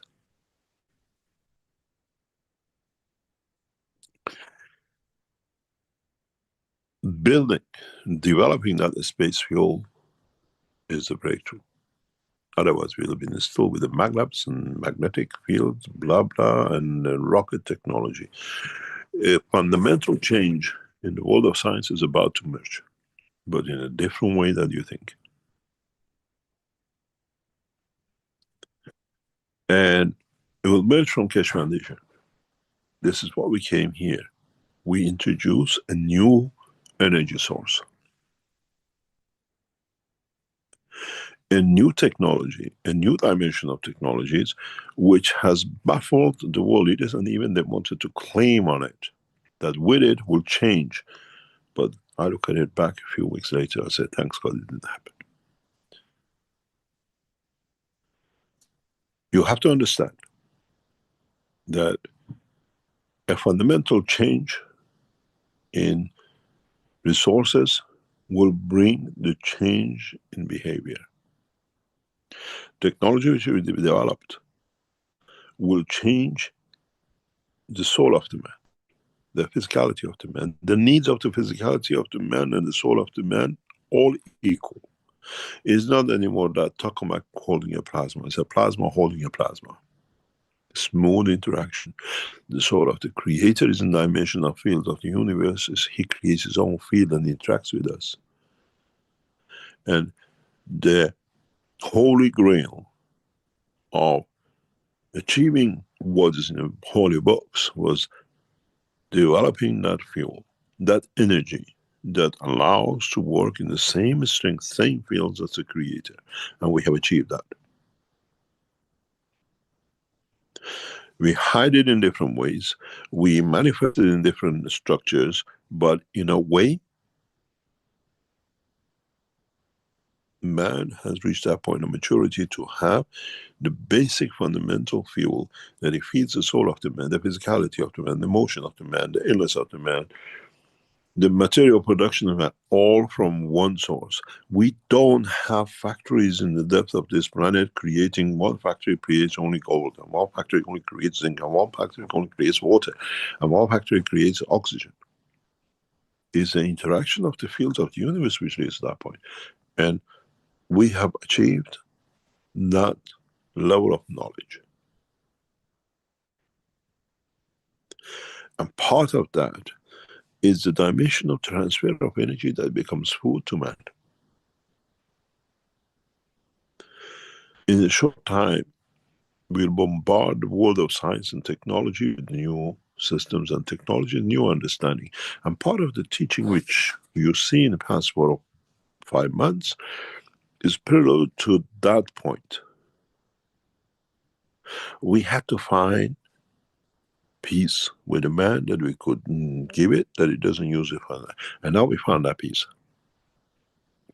The men who are sitting there are bringing the energy of the peace into operation, are working together to do it. And they need our support, as I said in the earlier part.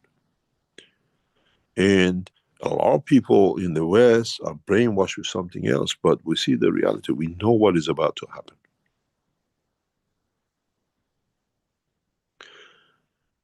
When the tools of war are changed to the tool of peace, and our war leaders who support it and they want to see it, they break up the organizations which are built up to create war. We see the end of NATO. NATO is finished. And in finishing in that, allows the peace war to take. The new alliance between Trump and Putin and Saudi Arabia is to disarm the world and use the finances for peace. This is what I've been preaching for past years. And now we see it. That's why in the negotiation between America and Russia, they don't even let the Ukrainians in, they don't let the Europeans. If you want to fight, we don't have time for you. You want to fight, you provide each other guns. We want to create a peace and condition to that. When we see this movement, especially in the past week, through the interaction between the two world leaders, we have to give them a tool that they can jump on it, they can use it to be able to offer, because the factories making guns have not stopped, they're still producing. The fertilizers which go on the land which creates mayhem, genetic modification, hasn't stopped. We have to bring a new technology, a new fuel, new industry that allows them to support them to bring that change, because they have something new to offer. And that is in the process of being done. We unleash technologies which a man could not even dream, and it's been held within the structure of the Keshe Foundation. And then you're hungry, I cannot get food, stop eating. I'll give you enough food through your telephone line, your whatever you call it, your cities, that you don't even think about food I want to eat. You can't do it. We support you, we do it there. Apps, condition of speakers around the cities, condition of using what you call drones to bring the condition of stability. Drones which never run out of energy and they can stay like satellites to cover cities. There is no need for satellites. It's at the end of an era. They brought us what they brought us. We've seen it now with the technologies which are coming out. And it's all been in the patterns for past 25 years. We're not coming up with new ideas. Now we are affirming and bringing technologies which we put in patterns. None of you, more or less, most of you have not seen the medical pattern of the Keshe Foundation. That brings shiver on the back of many, many pharmaceuticals.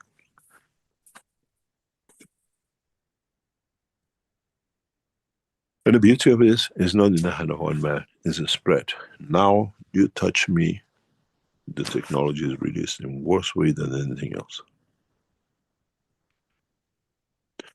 So if you can't diet, if you can't transmute, you're still short of that satisfying the energy. And that energy has to come from a source. And we have developed that source. And we see the interaction with you lot.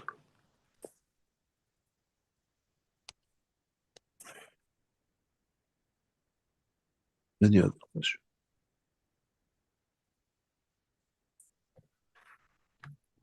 Okay, thank you, Mr. Keshe. There was a question, just trying to figure out where it was here, about from David in YouTube. You were mentioning energy, and he has a question about calories in foods. Where does the energy come from? Why do some low-weight foods have a lot of calories? Is there a way to burn more calories with GANs? Oh, of course we can. But the calorie is a combination of many things. Man calls it calorie. Is in a way combination of matter to GANs in the stomach of the man, and how much of it can be captured by the man, by what I call the limbs. It's the way we explain it, and it's the easiest way. And it's got a point of saturation. And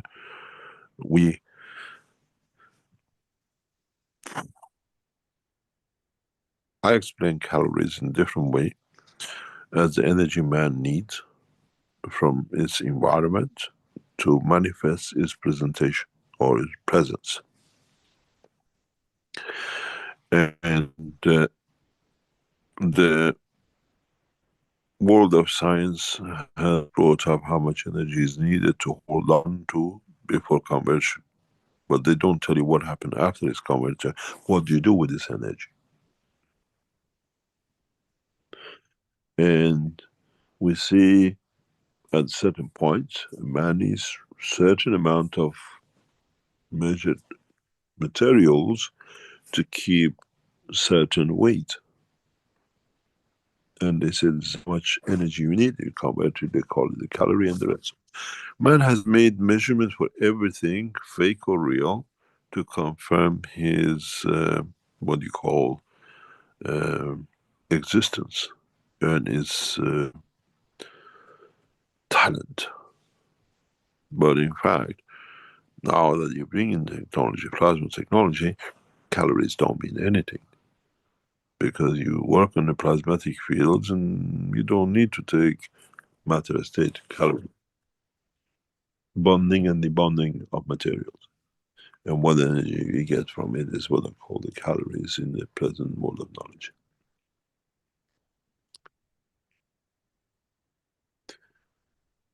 Any other question? Okay, thank you. From George in our Q&A. Mr. Keshe, when you showed us the graph of the soul and soul of physicality and physicality, there was an ear equal to a plasma from the universe coming in and a tail equal to plasma going out from physicality. Should they also be added to a maggraph system, like two antennas, one on top and one on bottom? The way you make your maggraphs, it's a black hole in the universe. If you understand how to use it, how to connect it, you should have no problem.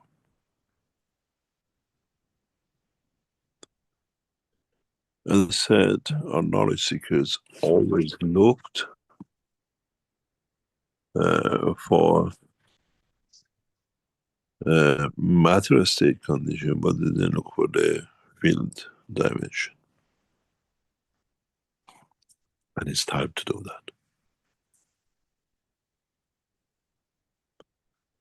And you can solve a lot of problems with that if you understand how to work it. Put it this way, we don't see any cables connected from the sun to the earth, but we still receive the energy in a different way through the fields. The beauty of it is, if you want to understand how much the energy of the sun affects us and our emotion, choose a sunny day, nice warm day, and sit under the umbrella in the shadow. And then, when it's pick up the heat, lunchtime or whatever, walk out of the umbrella's environment into the open space where the sun hits you. You feel warmth.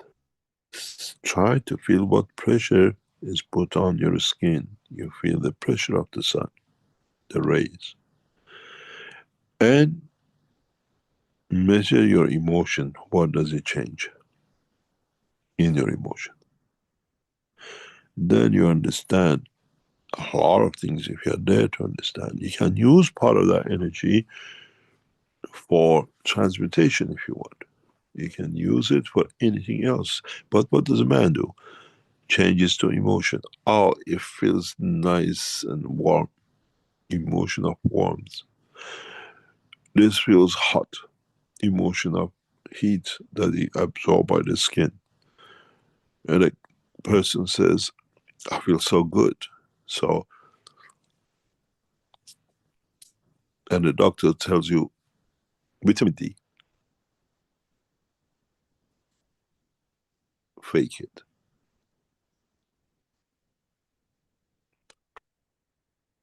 This is why we go through all these problems. I said to a man of pharmaceutical, if I put my technology with your vitamin D, you'll have no patients. Nobody will be ill.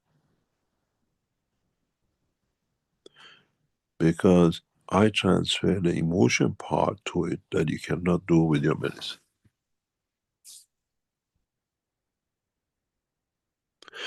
And we call it omega-3. Part of the energy of the omega-3 is the emotion.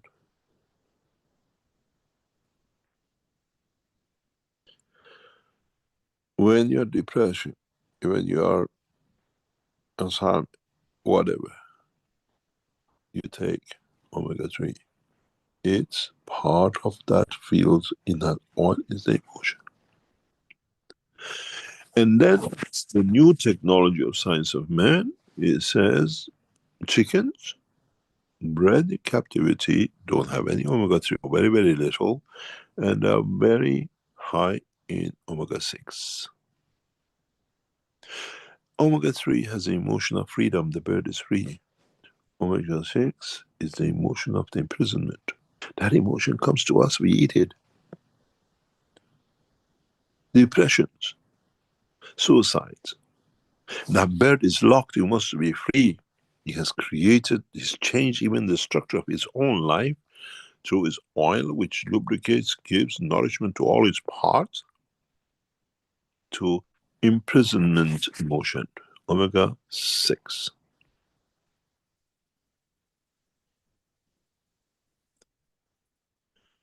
The jail-free card one, we call it the free range. Original one is omega-3. So, which one do you want to choose? Imprisoned oil or free oil? You get herbs, you get fruits, which use fertilizer, or the ones which were in the farms in Czechoslovakia, in Bulgaria, in Africa, or wherever, use the process cycle of the energy of life, natural fertilizers, cow shit, and the rest of it. And you see people are happy. That engagement, that locking up of the fruits, foods, roots, giving them fertilizer is the same that bird in cage. That omega-3, omega whatever from that vegetable is useless. Brings you more depression, brings you more. But they encourage you to buy because it makes money. But 90% of the biological or something, BO, BI, whatever you see in the shops, you ask and go and follow, see how much it is, what it is.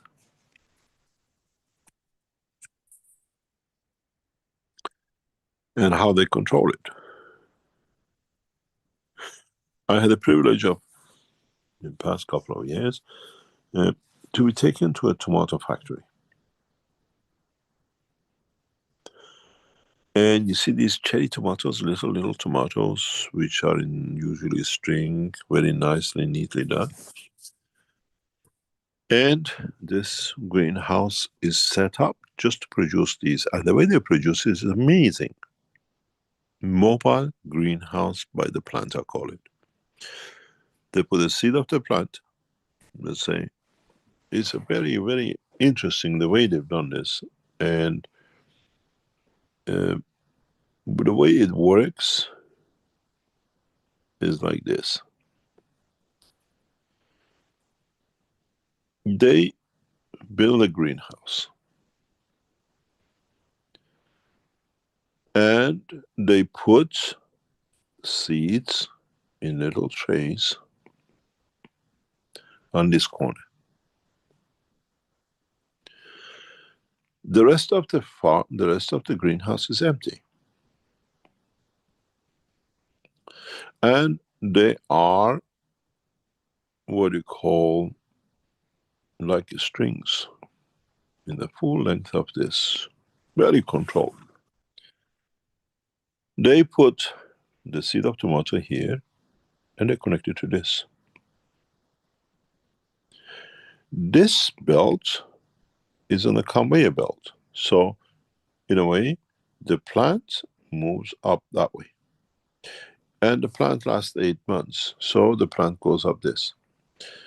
The farmer or the collector never moves from this position. The way they bring the plant down, he always picks up the cherry at this level because the next one is coming down green, ready to come. So they move the stem of the tomato 16 meters.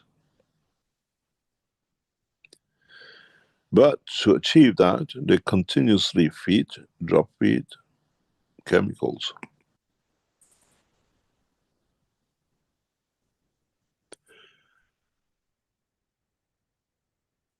Then they add other bits to it, and then the next one starts. The next one starts. By the end of the season, all these plants reach to the end. The train gets to the end, and they have to replenish everything again, bring all the trains back to the beginning and start watering them the same way, and they keep on pulling them. 16-meter, 20-meter tomato plants, but they cannot go up. They go it horizontally, lane by lane, they drop it, and one man always at the same level picks up the tomatoes. You change this feeding system to what I call natural fertilizer, or in the future we show you how you feed this, then you see a small plant will give you as much cherry trees as that, but in a natural way, not create. Who eats? You see, the condition is, I explained this before, we put these tanks, we put all these chemicals in, we feed the plant, goes in the plant, comes in your mouth, you're the end receiver of this fertilizer. Why don't they connect it to you directly?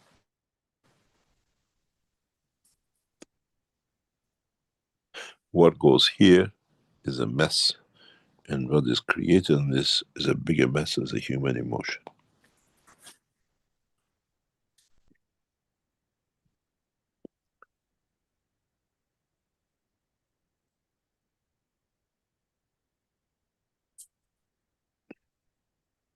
Any other question? Well, thank you for that. I think you've more or less answered Omid's question that's posted both in the chat and the Q&A, who says, hello, Mr. Keshe. We know that the general structure of all types of amino acids consists of two groups of carboxyl and amino.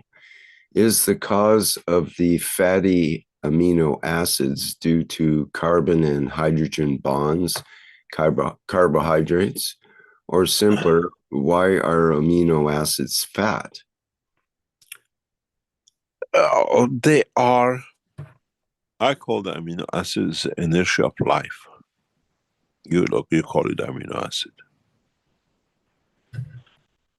When you put the energies of the amino acid 43 in atomic structure, and about 32, 30 in the field structure, which is the calcium balance, that's why you have calcium in the body, that's inertia of life. You can move this inertia slightly by changing composition, but then the structure of the planet dictates how we'll convert it to and what it attaches it to. That's why our amino acid made up being muscles on the skin stuck to the what do you call it, to the bone. Different ways of finding to stick itself to it. Muscles, tendons, skins, and everything else that they don't rub too much to each other, create pain. So, in a way, your bone is your inertia point of on this planet. If you create bone inertia, calcium, you can create any life on this planet, new creatures. And this is what we need to understand. And the animals without the bone you talk, every cell of them carries calcium. They have learned how to dilute it, but keep the same structure. And if you understand the scientific process of defense technology, animals do it with the greatest of pleasure. Do you know what we call the defense technology of the animals? Change of a skin. A snake changes its skin. Yeah. In the space technology, I create a system and I release packs of energies. I do exactly what the skin of the snake does. But I make it glorified, they call it a defense technology, and I can release energies. Principle is the same. But the structure within is not solid. The structure within is multi-layered that you can allow to this. Once you understand, not copy a technology, you can run, you can jump. It's all the same way. Once you walk, you can do everything. And once you understand the process of technology, you can do it. And this is part of it.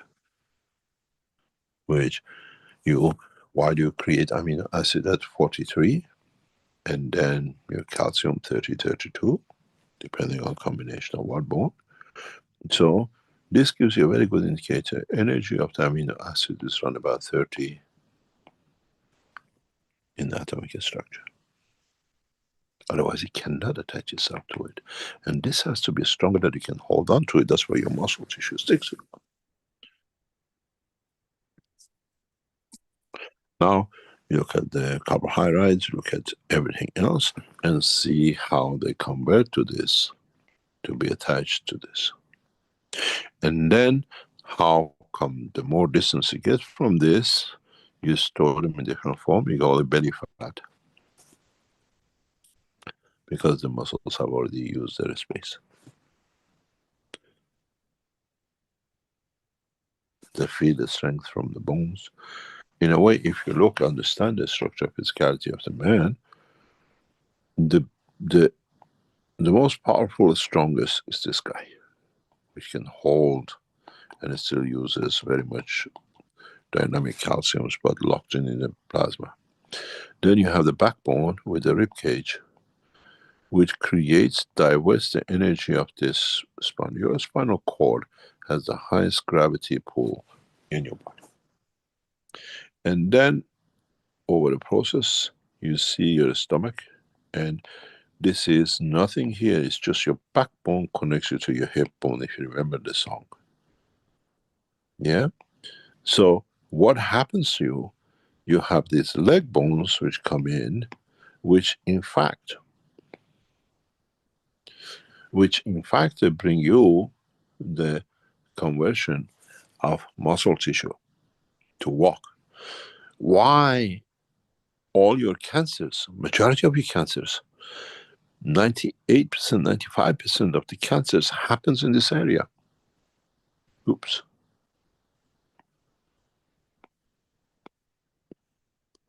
Because here is a dynamic field motion with one thing trying to hold it together.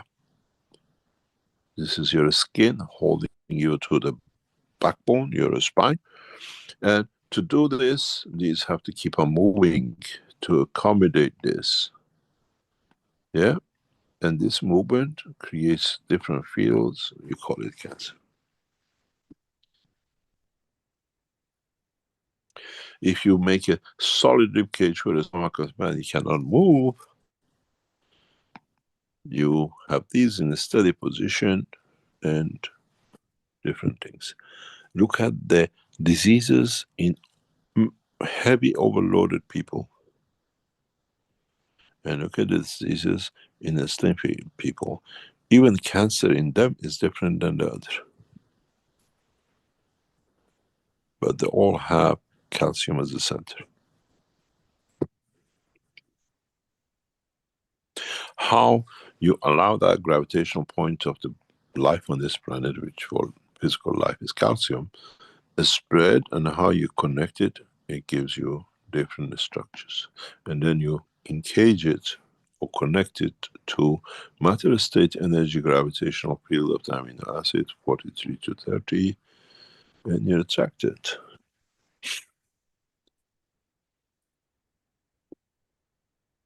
Any other question?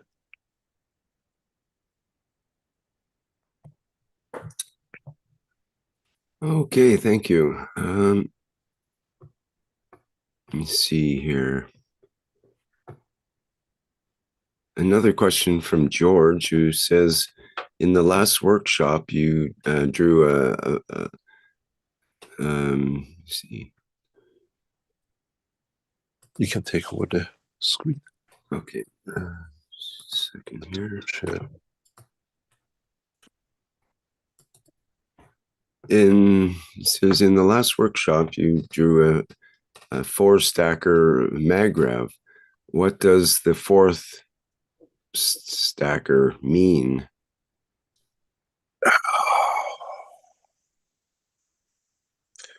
Go back to a star formation. The 4th one you don't create. It's created because of.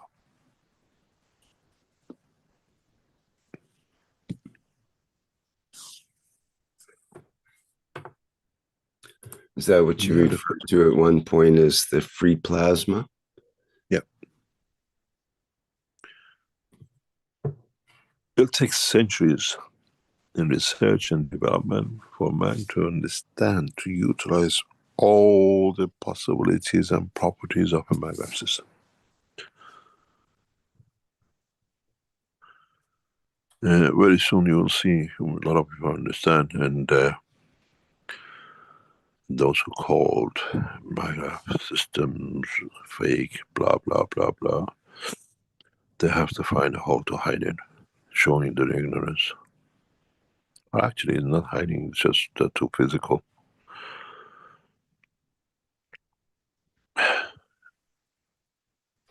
Any other question?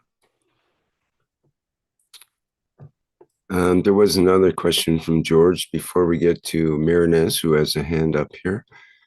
George says, Mr. Keshe, are the resin coasters similar or better than the plasma butterflies?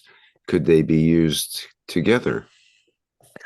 They can be used together, but they have different purposes. There are things we cannot do in butterflies where we can do. In some of the ones, especially you see with the fish, you see a line. If you look very, very clearly, you see a line in the middle of the translucent material. And that line is the line of the separation of the magraphs, of magnetic fields. If you look deep enough, and if you take it into a sun and you look into it, you might see it as a rainbow color.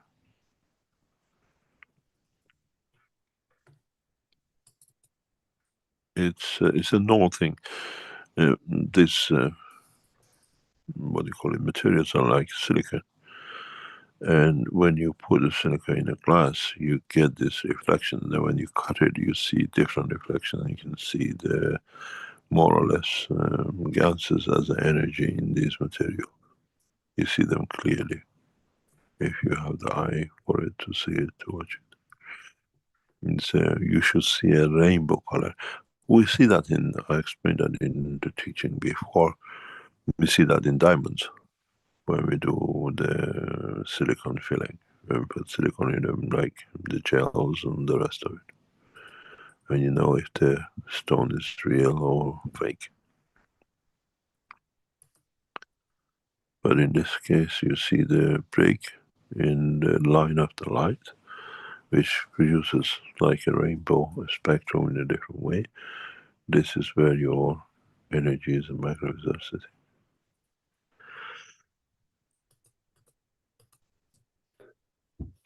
Any other question? Okay, let's get to Miranez here. Go ahead, Miranez. Let me explain to you. You knowledge seekers get a lot of knowledge. I've explained this, I think, in other teachings years and years ago. Maybe new knowledge seekers will be good for you to learn something from it. As most of you know, in my business life, part of our work was and is what we call the diamond business. Now there's not worth being in it if you really know, because the prices are dropping beyond this, but to come out of it. When you get a diamond, and all the diamonds, most of them, they say the blackest spot, if you see, these are the mothers, these are actually the thing which created the popcorn, what we call gold, what we call diamond structure. In these diamonds, in olden days, you could see blackest spots, and you buy S2, whatever, what do you call it, D1, S2, whatever it shows, 2 shows how many impurities are in there. In world of a lot of diamonds, especially the Indians and the Chinese, are very good at this, doing it, and they sold a lot of it. What they used to do is they drilled the hole closest to the, what do you call it, with the blue one is easier, to the black. This black is just dust. Majority of time is dust. You put in a syringe and you wash it out. But you have to fill in. The top layer of the stone what we call this, when they drill it out, they keep. This is the cap of the diamond. It's a machine, it just takes it out. And then you will see a hole if you're in CET. What they do, then they fill this with silicon, this hole. Then what you actually don't see anymore is this black part. But in fact, this thing still exists, this line. You can't see it because it's the same color as the stone. And the only way is when you move the stone, rotate it in its, what do you call it, axis, and you put it in front of a light, you see what we call the rainbow. Because it's different. Then you know the diamond is fake. It's been tampered with. And the stone, they sell it to you as a D flawless, but it actually is the cheated stone. And a lot of these are sold in the market. And you think, oh, it's got the beautiful rainbow color. Yes, you bought a cheap one. Now the technology has changed. Part of the Keshe Foundation technology has been used. We've been part of it with the Russians, where we create a plasma of this, and through a certain way we pull it out. The stone doesn't get filled up because the stone fills itself up, and the stone in that process creates a different color, and you're getting these new fancy stone colors in the market, which you see, which 10 years ago, 20 years ago didn't exist. Is dragging the material out, and in that process you leave a small traces that you cannot see. You dilute the impurities, and that gives you new colors. And a lot of people know, I bought a beautiful yellow green diamond, is unique. Yes, the one which is a flawless one, is carat, I think, I don't know, whatever it is, not $10,000-$20,000 good quality cut. They buy the stone for $20 and they sell it for you $20,000 because you are ignorant in the knowledge. And most of those who do this cheating have gone to Dubai and they become diamond cutters in Dubai. Dubai has attracted all the frauds and cheaters.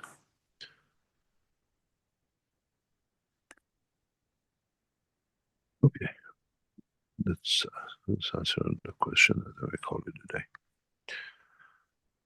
Good morning, Rick, Mr. Keshe. Thank you very much for your teachings. And I have a question, just by any chance, if there are things with gas to repair the loss of gum, the bones in the under the teeth, which some medications block absorption calcium. I don't know if it's because of that. Can we create more bones? I'm gonna answer you very, very direct. We do not discuss medical things in these teachings. That's what I thought. But scientifically you can do. Okay, scientifically we can do.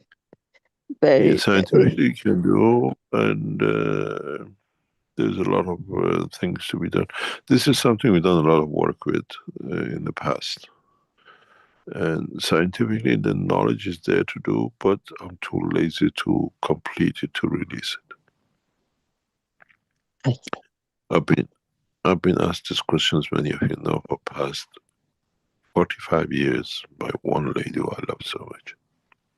She's a dentist, my sister, and says, can you do this with this? You should be able. Do you know what I can do with this? I said, yeah, I don't have time. Yes, it's possible. The knowledge is there to do it. Thank you very much, sir. Thank God bless you. Thank you very much. Thank you. If there's no more question, we call it a day. Oh, there's always more questions, Mr. Keshe, but perhaps we'd like to wrap it up here. Give me one more question, and we wrap it up by 3 hours. Okay, well, we do have a question from Gianni here in the chat, and it would be nice perhaps if he gets an answer. He says, hello, everybody. Mr. Keshe, please help me to understand the process taking place in the CH3 reactor. When I start the CH3 reactor, I use a caustic nano-coated copper coil and a galvanized iron coil. I use a glass vessel and a 9% salinity. In the first moments, the carbon appears, which is a gray color. Then the orange color appears. Then the GANS gets a shiny black color. The amino acid has orange color. Thank you. You have to look at the composition of your galvanized material. Even though you lose the galvanization, the energy effect of the material is still attached to the iron in the middle. You look at your composition. If the supply can give you a composition of the coating, then you understand why you're getting variation of colors and materials together. Because when you deal with copper and copper, it's just copper. When you're dealing with galvanized, you're making nano material and then GANs of all those materials individually. In a galvanized plate, you have nickel, you have zinc, you have copper, you have few materials, and all those are converted into nanostructure. And combination of those plus the central, once you reach the central iron, you see the orange color, because combination of their effect with the field of iron creates orange color. Hydrogen is about the same color, what do you call it? Deuterium is about the same color, tritium is about the same color, because is that iron base, you're dealing with the gravitational magnetic field of the earth. If you slightly tinted at it, it will be red, which is the color of the blood.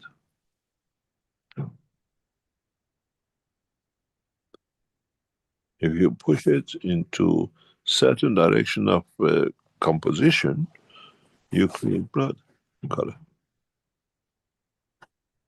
So the colors and variation is what is on your nano-coated copper. What's the purity of it?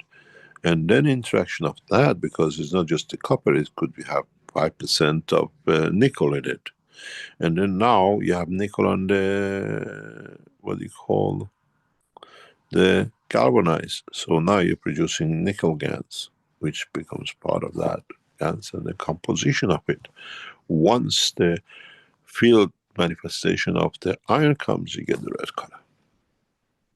Jumping ray field colors is due to, and secondly, due to transition from the coated layer to the iron, you create nanomaterials because of the composition of the field changes. It separates as a GANs, but through the field gravity of the liquid, it becomes a nano of itself.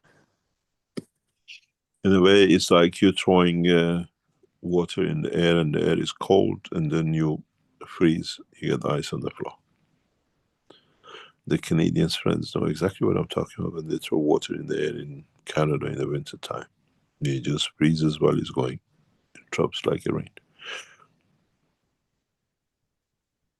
Actually, it drops like a hailstone.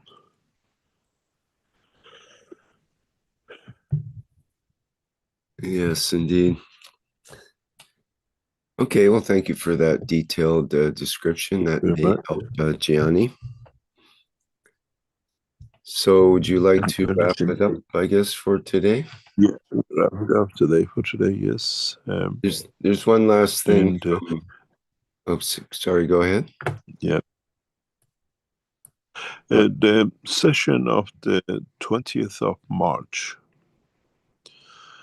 coincides with the Iranian New Year, and we'll try, if knowledge seekers can understand and bring the culture of the soul of it.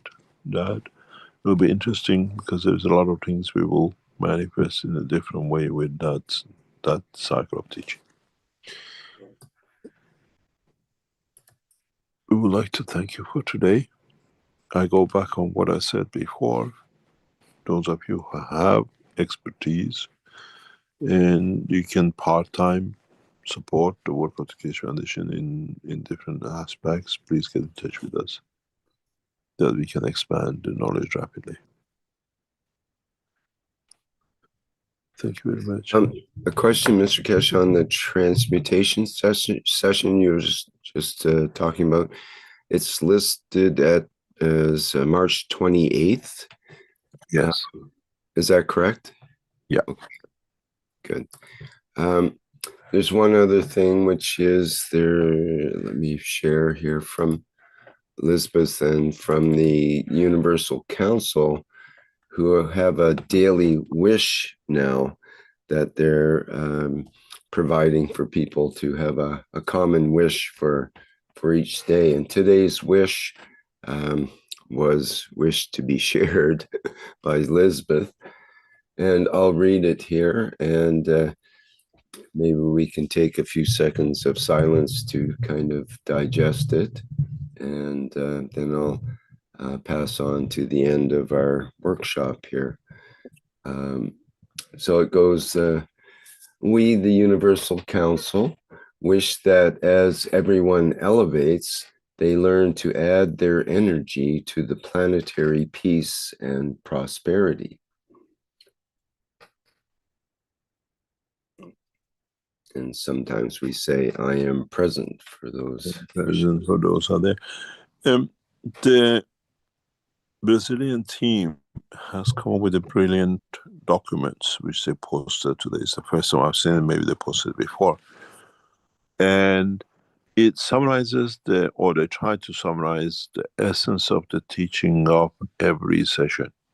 I don't know if you can go to it. They posted in most of the chats this morning. And if you read some of these articles, it's amazing what they've done.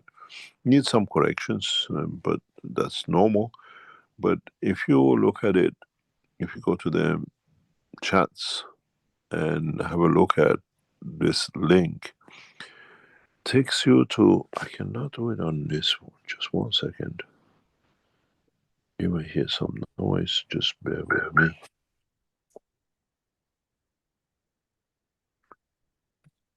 I think this will be the document that you're mentioning,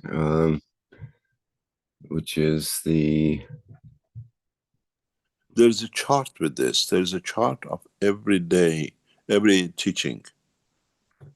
Oh, that would be the...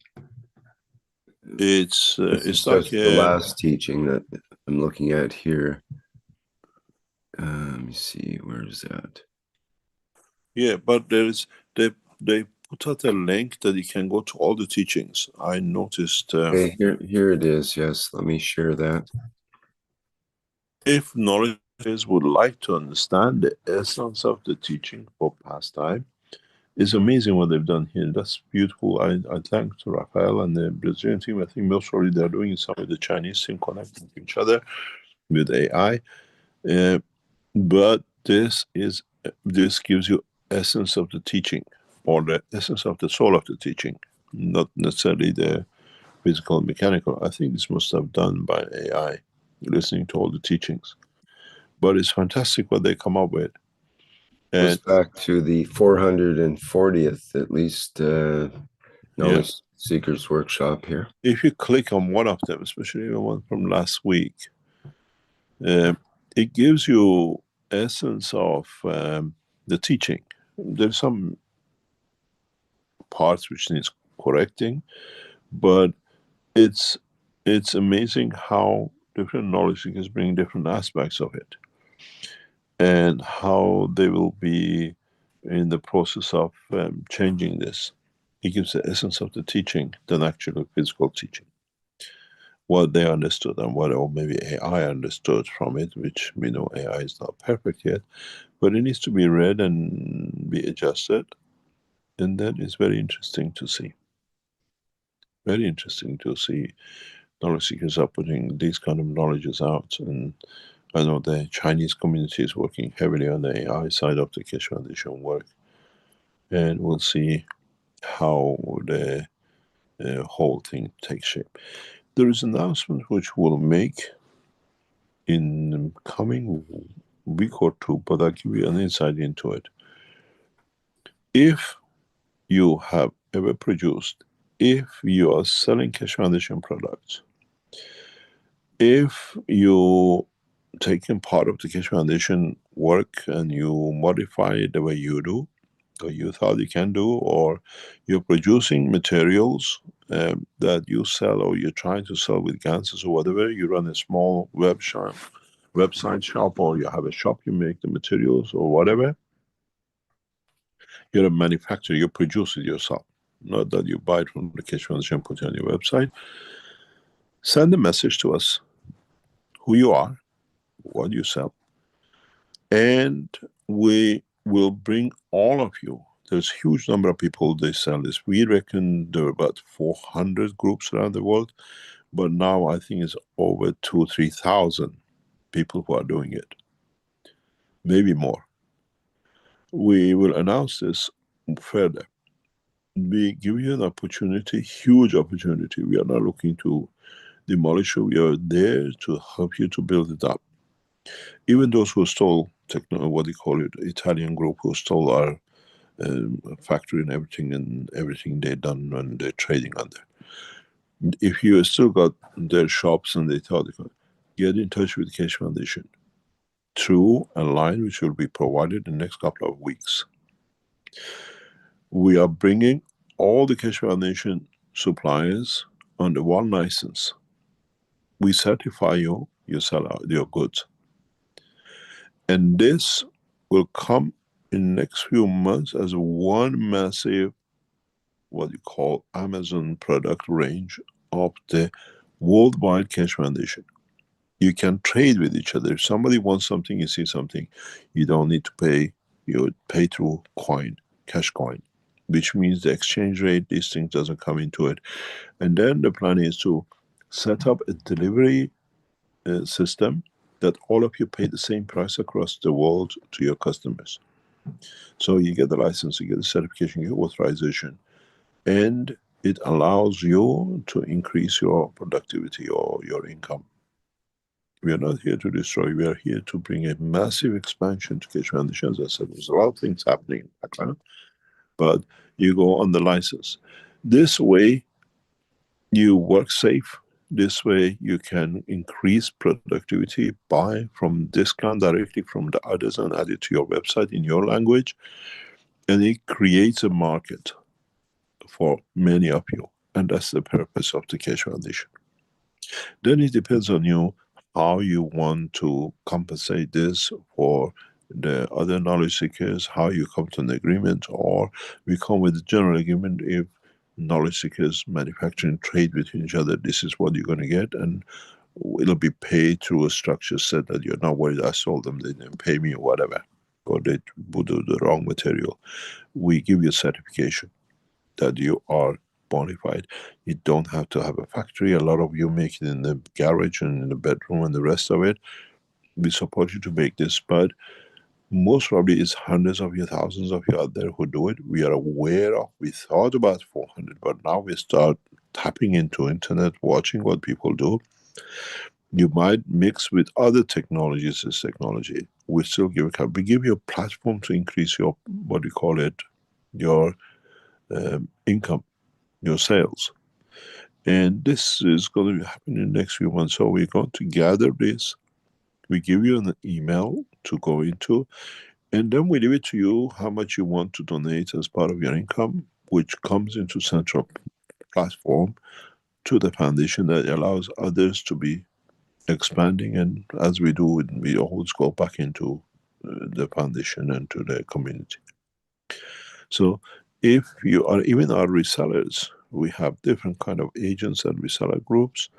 Each one benefits different way. You still can advertise on it. It's not that somebody else sells the material of Keshe Foundation 2 village down me or in the next city. Each one of you get your own people, know how you produce, what is to their benefit. So get in touch, we give you, just don't, I mean, leave it to you to think about it. In the next few weeks, we announce it, the new platform for this will be established. Does not matter what you do or done, but you have to follow the procedure. Then it gives you, and then we guarantee your work. That gives you credibility. It doesn't matter if you make it in the kitchen, and it gives you an income, your orders, and if you set up a factory to deal with the farmers and the rest. We endorse our producers, the people who produce, and at the same time, you can tap into the back of the TV education and increase your market. You can go to a farm and say, this is what it is. They want credibility. We put those videos from other suppliers, other people on it, which allows you in, let's say, South Africa to have, because now you have the support of the guy who done it in China. This is the support, this is the video of it. You can build huge markets, and we are there to support you. So if you are what I call been working and selling against here and Maghreb there and whatever, or if you want to put conferences and congresses, we give you that platform. It'll be established, and once you carry the logo, we will deliver to you, and the QR code allocated to you. You're safe, you can produce, we back you, and anything else we can support you with. So think about it in the next few weeks, and we give you an address, all of you. Doesn't matter, you're a seller, you're agent, you make things at home, you classify yourself. We're gonna put people in charge of this, to be said, that a platform for you lot who are producing at home. If you're a wife, housewife, and you produce cancers or whatever, and need additional income, we support you to become, gradually you might become a factory owner and all sorts of things, or you become, through the structure, agent of somebody else who's selling the product you can sell. We joining all the forces of the Keshe Foundation worldwide as of this year, as part of the expansion of world peace. And this has many advantages to you and for the work you do in your communities.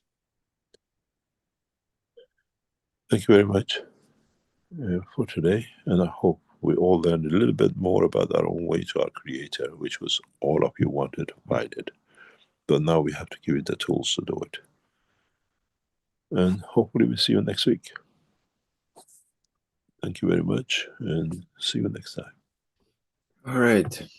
Thank you, Mr. Keshe. That was quite a very powerful workshop. All right. Thank you, everyone, for being here to experience the 580th Knowledge Seekers Workshop here on Thursday, March 6, 2025. We'll be back again next week at the same time and place. And our next public teaching workshop will be, let me get my calendar up here. It's going to be the one, Planet One Nation, One Race for Justice and World Peace. And it will be on Tuesday, March 11th, and starts at the 4 p.m. Central European Time. Again, that's with members of the Universal Council and support members, and it's open to the public and addresses the soul aspect of the teaching and the connection with the universal community. All right. Well, again, thank you everyone for being here, and see you in the next public teaching workshop. Any questions that are remaining, you can bring them over till next week. And we'll go out with our usual musical way. And bye for now.